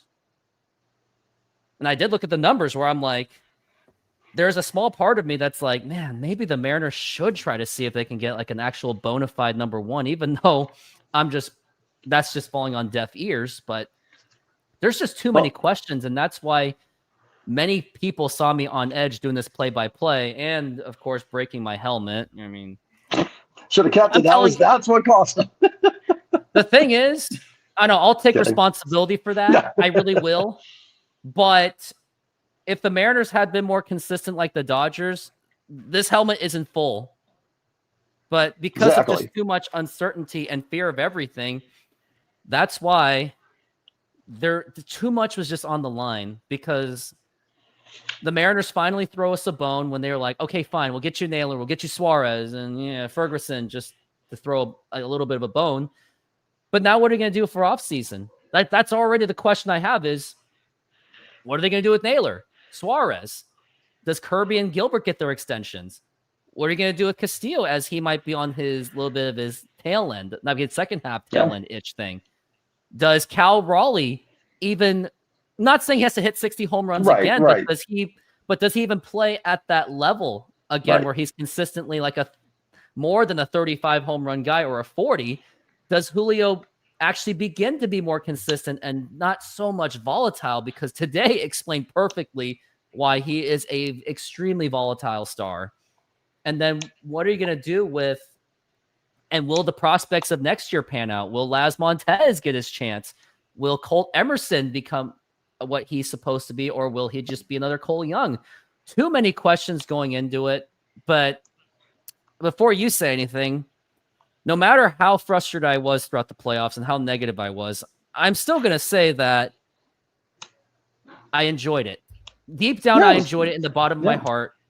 It was stressful, but it was something that we didn't even think about. Just remember in March, when we saw a Mariners game with Jorge Polanco at third base, we were like, how is this going to work? This is not going to work. And now here we are. We were just one win away, a few outs away to the World Series.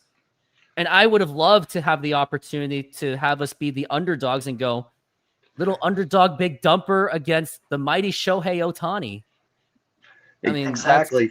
Yeah. And you never know. It's and I'm with you. It was still a really fun season. I hate saying that after a game. I don't hate saying it, but it's like, man, it's like it's so hard to say after. And I'm with you on the offseason stuff. It's just right now I've never had something sting like this. Baseball is such a grind, and to see it end, and and listen to the guys worked really hard, and they fought all. Excuse me, sorry, that's what you needed on your show. Me coughing up a storm, but they fought all season. I've got something right there. I'm gonna get going, man. Go ahead and open up your phone lines, let people in, and I appreciate you, man, for everything you did this season. Thank you. Thank you very much for being on this show, and thank you for everything. And you keep doing what you're doing, all those consistent post-game shows, because I can't do that, but you can. I appreciate you, man. Thank you. Thanks for giving a voice to the fans this year, man. Take it easy. We'll talk. Obviously, we'll talk soon. Go Mariners, man. Go Mariners. Well, Josh, here we are, and now I'm going to have the Kramer man here. All right, boys. Where are we at? I mean, I'll take the floor. Joe Kramer, it's all yours for now. And Josh, you're here for the vibes. Just very disappointed and heartbroken. Obviously, they shouldn't have pitched to Springer. I think everyone agrees there. Just as questionable of a play call as running the ball was. But, I feel like I let out most of my emotions a couple days ago when I found out this series was going back to Toronto, because I know you and me, Joe, had the conversation on the phone after they went up 2-0.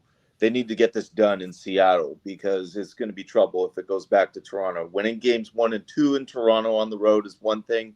Trying to clinch the series on the road is a whole different animal. And ultimately, they weren't able to close the deal. So, unfortunately, they were not able to. And I think we can all agree that I think the most, I know I'm really going out on a limb, but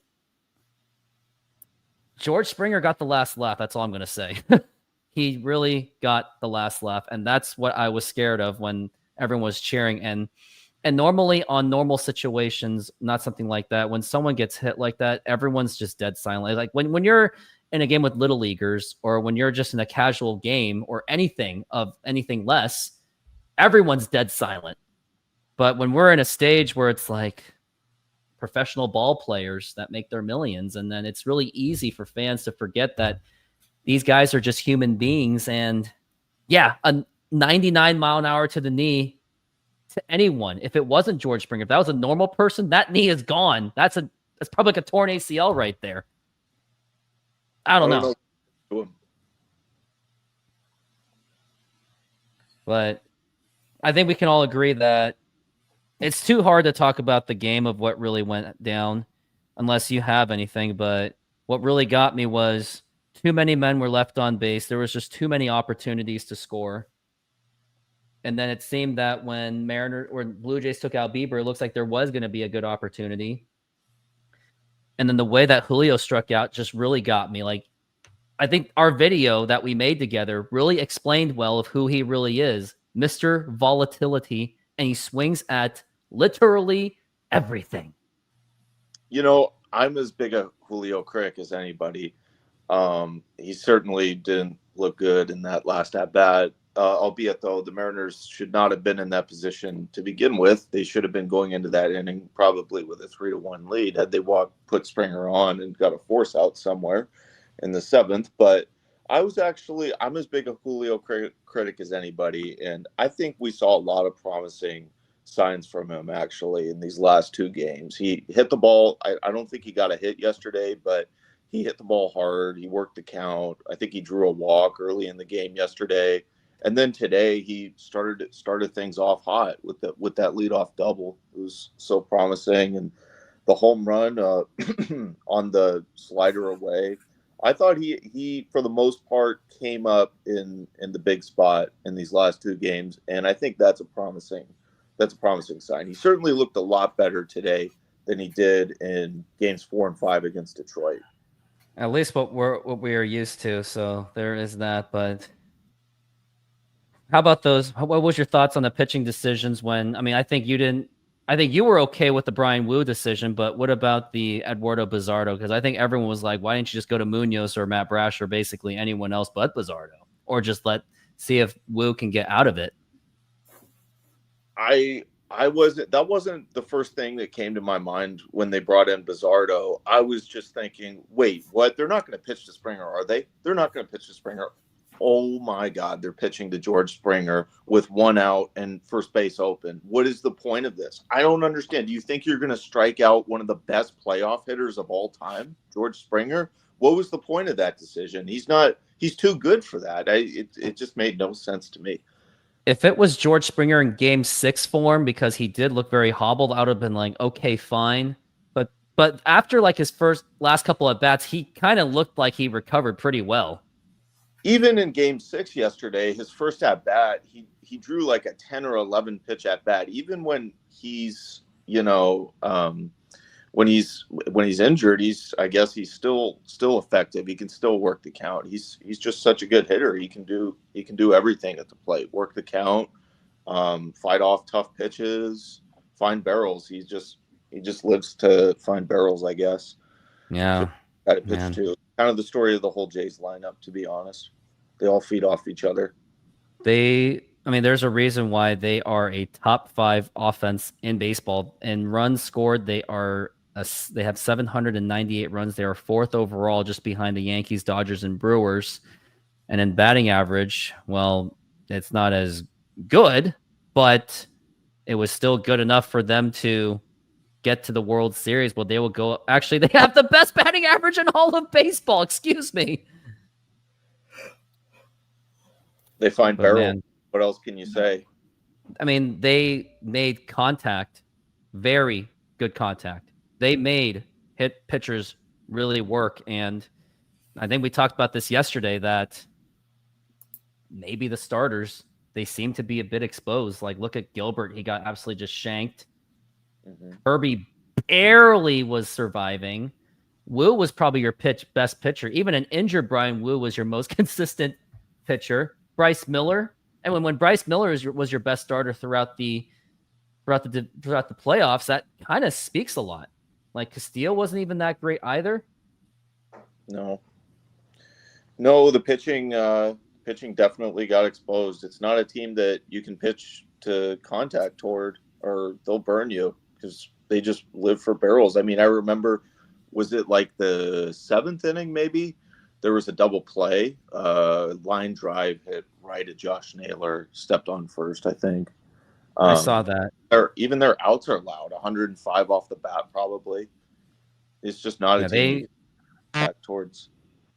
They really came to play. There is absolutely no doubt about that. And Josh, do you have any other extra thoughts? I almost feel like you touched on everything. There's nothing else left to say that's already been said.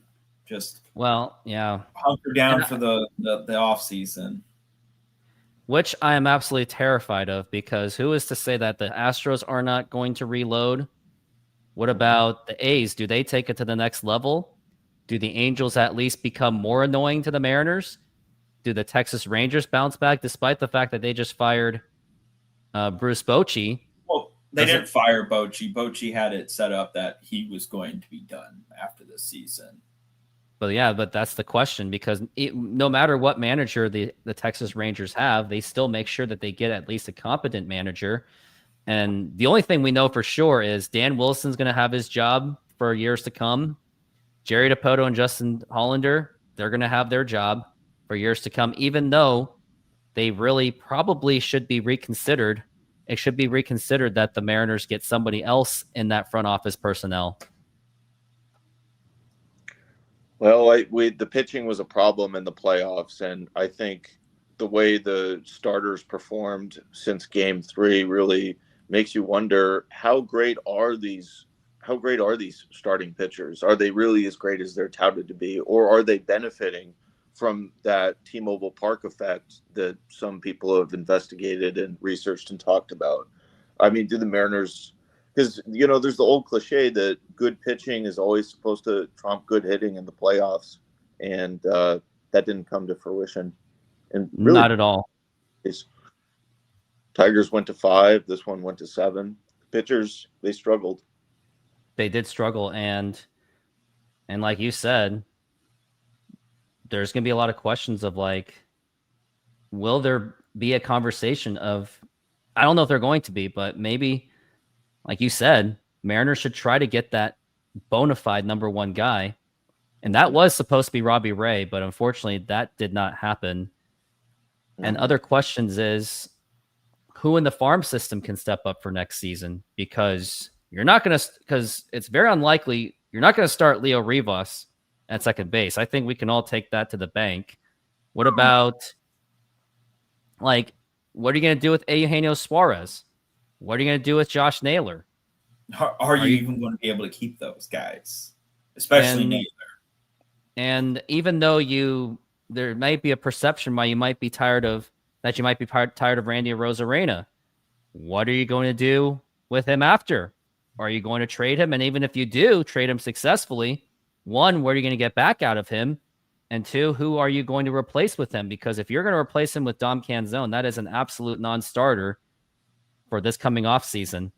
And the 2026 offseason is something I am much more horrified for rather than this game was. But I mean, sorry, go ahead. If there's one guy that's guaranteed to leave, it's Suarez, with Ben Williamson looking pretty close to big league to be a contributor on the Mariners. Mike, I wonder, does anyone know if he's eligible for a qualifying offer? Ben Williamson or Suarez? Suarez. Let's take a look at it. I don't think it's qualifying offer, because I think it's just that he's been a long time vet. But I mean, it is something that we can see. And again, this is really just a very unorganized post-game show. I'll look at the contracts. I mean, we can look at that right now. Maybe they get a draft pick for him if he leaves. So that would be possible. Yeah. No, it's going to be. It just says FA. There's nothing that says qual because I think it has to say qual in there. Interesting.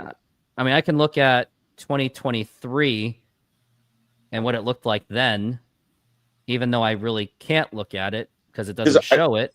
I don't think he's been a free agent before, if I'm not mistaken. I thought he signed an extension somewhere along the line. Suarez? Yeah, didn't he sign? He already did, so I think he's gonna be free agent. And Josh Naylor had just signed a 1 year. He was like a prove it deal kind of thing because nobody wanted him, I guess. But we're gonna look at what's in store for 2026. Julio's due for $20 million. Obviously, he's here to stay. Castillo, $24 million. I mean, another year older, he's gonna be much harder to trade. Cal Raleigh, he's going to be up another $10 million as he was on a 2.67. Now it's going to be 12.67. Suarez is going to be a free agent. Crawford's on his last year of his contract. What do you do with him? Because you can't really trust him to be a full-time shortstop because his lack of defense really did show.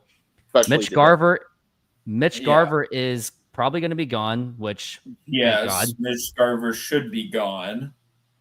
Rosarena is on his last year of arbitration, and he's definitely not going to be worth just 11.3. Some say he could be close to the 20. So what are you going to do with him on that? Even if you do tender him, Josh Naylor, free agent. Victor Robles on a 5.12. I mean, sure, you keep him, but he's not going to. It's not like he's going to have a really bona fide role at this point, unless you do trade a Rosarena that forces him. And then what about Jorge Polanco? He's gone possibly. Logan Gilbert has 2 more years of his arbitration. Andres Munoz has team options, so that's fine. Then we got Leody.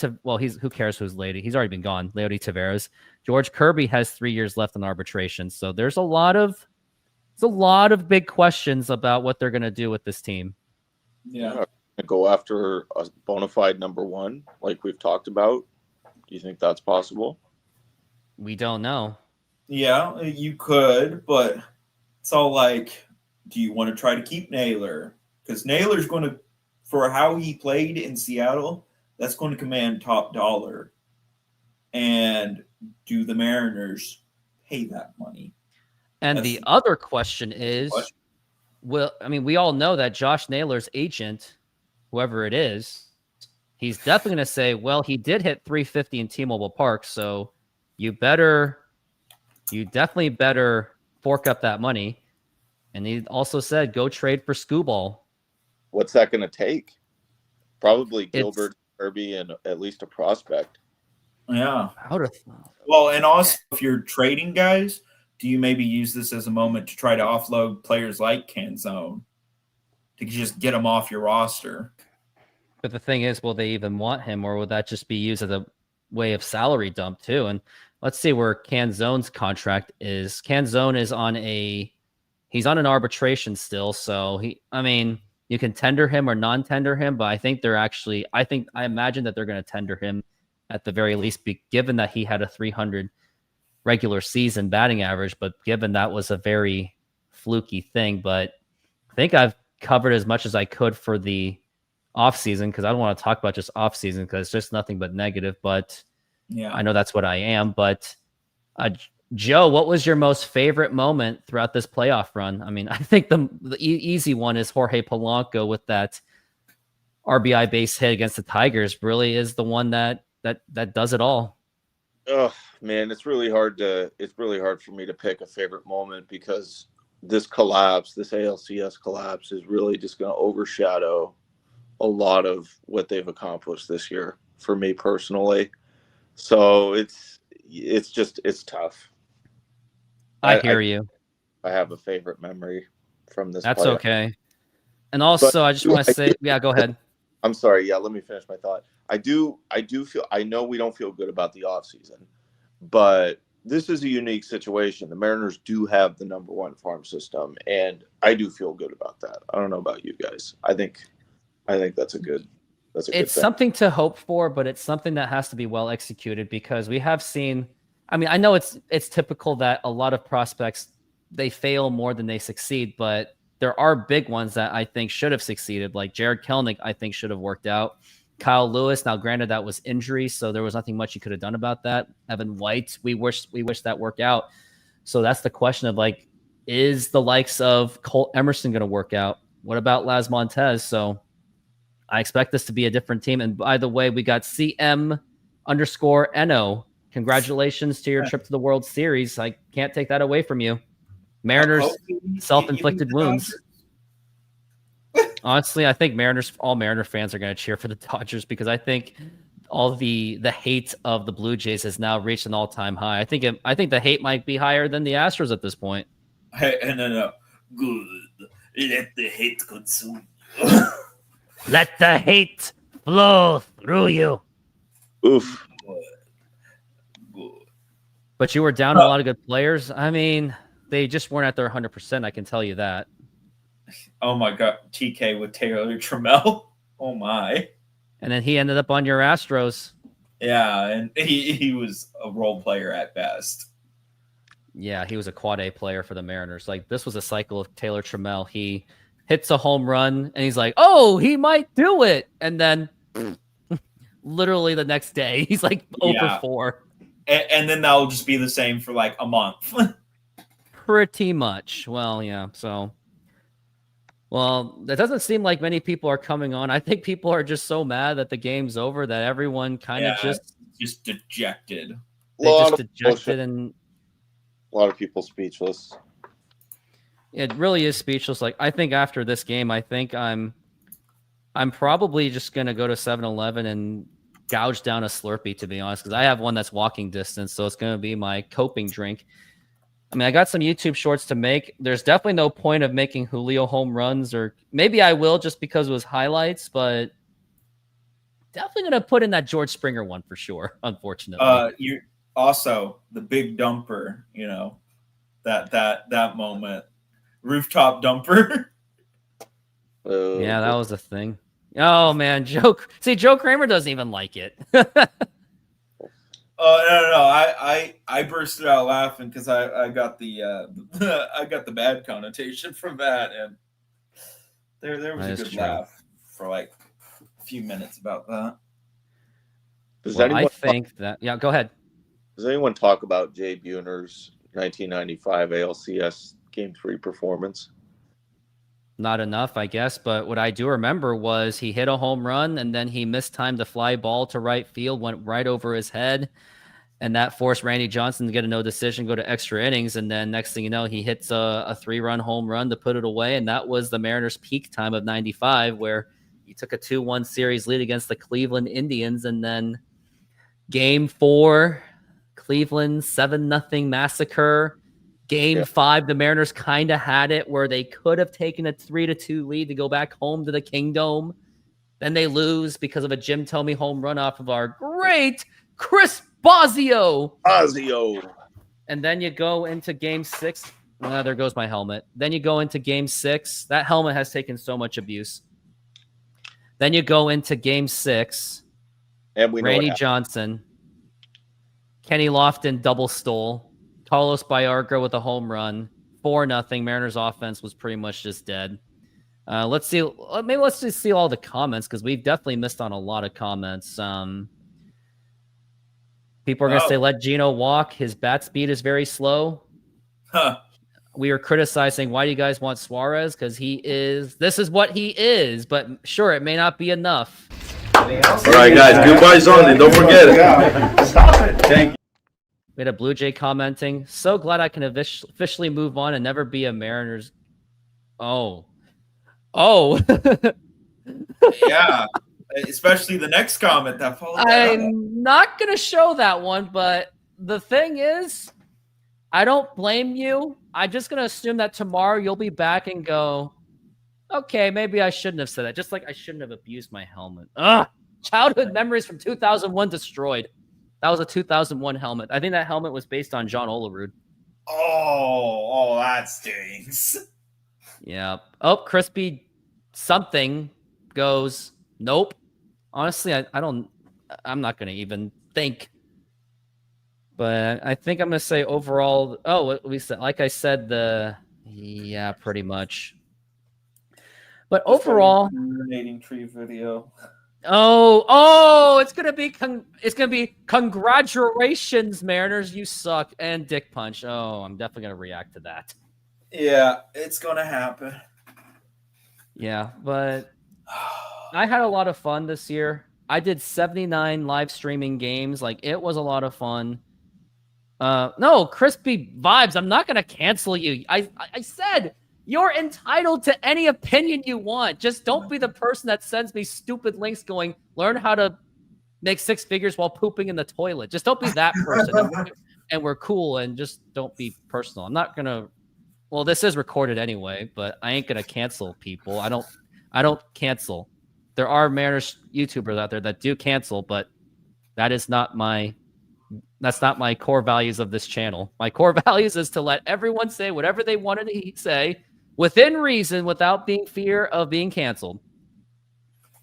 I think I'm probably gonna sign off and go grieve. Joe, I appreciate you having me on, and thank you for all you do with your channel. It's been a fun year. You know, Kramer, I also thank you for arguably making 2 of, I would like to say, the most impactful videos for the 2025 Mariners. We helped get Randy Johnson get his number retired. Now, maybe that was just coincidence, but you know what? I still felt like we did our part, and the timing was just too perfect, so we get to brag about it. And arguably, maybe Julio saw our video with his explaining his volatility. Maybe he saw that, and he goes, well, I'm going to prove these fools wrong. He did for the meantime, and then, well, yeah, he's still volatile. But he still did what he could to help the Mariners get into the playoffs. But Joe Kramer, thank you for being here, and I expect to be working with you throughout this Mariners offseason and the NFL season. Yes, sir. It's been a pleasure working with you on those projects, Joe, and I look forward to putting out more projects with you for the Seattle sports fans. So thanks, guys. Let's do it. Yep, thank you. Have a good night. Go Mariners. All right. Well, what a season, but this was fun. Yeah. You were there, and you know, I'm not going to apologize for bringing you in. I'm going to thank you for coming here. Wow. Well, that comment. You got them on a tangent here. Goodbye forever. Okay. Woo! I didn't even provoke anything about cancellation either. I just said, wow. Like, I just did not the Kevin Hart, the Chris Rock reaction when Will Smith, like, slapped him. He goes, oh, wow. Wow. New generation of 206. Woo! Well, I mean, you did provide us some entertainment, so. No, I'm not going to cancel you. But I know I understand the emotions, because when you blow a 3-1 lead in the ALCS, I mean, that's what the emotions that are to be. But honestly, I think I am going to take off. I think I am tired. I'm not even. Don't even have energy to even to even watch the Seahawks game. Yeah. But I'm going to say you're not missing much. You're not missing much at all. Probably not. But I'm going to say that it's 6-14. Well, maybe I do. Maybe I do the second half. I don't know. I'm thinking about it at this point. Just go for a walk and see how you feel. I don't know. Oh, yes, TK47. Thank you for being here. And I'm actually just going to take off. And Josh, thank you for being on this channel. I mean, we had the most unholy alliance trying to take down the Toronto Blue Jays, and we just came up short. I wore all the get up too, because the Mariners typically did good while I was wearing the whole thing. Well, now I'm definitely looking forward to next year for sure. Yeah. Like, it's going to be a lot of fun, no matter how this offseason is going to be hell for all of us. Or, I mean, maybe not for you, because I trust you guys to rebuild. Oh, Shiny Bot TV. Better hitting coach, because thankfully we fired. Unless you're an AI generated, I'm going to say this: there isn't going to be a next year. Makes me think of, oh, we're a fourth quarter team. This game won't make it to the fourth quarter. Oh boy. Well, all I can say is 79 shows this season. I'm very proud of myself, and I have every bit of confidence that I will get to 100. It was a very long season, but I had a lot of fun doing it. Yeah. I really did. And almost I'm made surprised. it up to 3,000 subscribers. Almost 3,000. I'm getting there. And there's a lot of things to look forward to in the off season. I'm going to help my Special Olympics basketball team.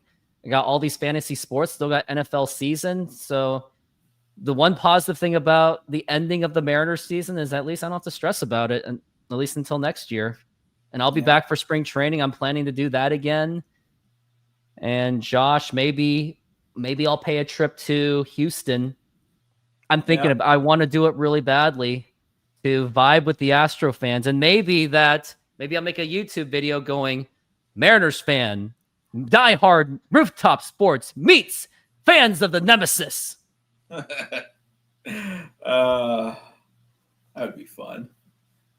Well, Josh, I just want to, I know I've been thanking you 100 times, but thank you for being part of this channel. You've been the OG since day one with my Yordan Alvarez video. Yeah. And now it's finally to settle in. But I'm going to take off, and everyone else, thank you. And thank you for being part of this channel. Thank you for the support. Thank you for even the criticism. Thank you, Blue Jay fans and Mariners fans, for being mad at me all over the George Springer video. And I'll make sure I will upset both of you again within the next few hours. You have another YouTube short coming your way, and it's probably going to upset Mariner fans more. And Blue Jay fans are going to be like, yep, you are correct, sucker! Anyways, everyone have a good night. We'll see you next year for Mariners baseball season. But of course, it's a YouTube channel. I'm still going to be around for Seahawks football. Everyone have a good night. Sonic news. That too, yeah. Everyone have a good night, and go Mariners. Go Astros, yeah. All right, guys, goodbyes only. Don't forget it. Stop it. Thank you.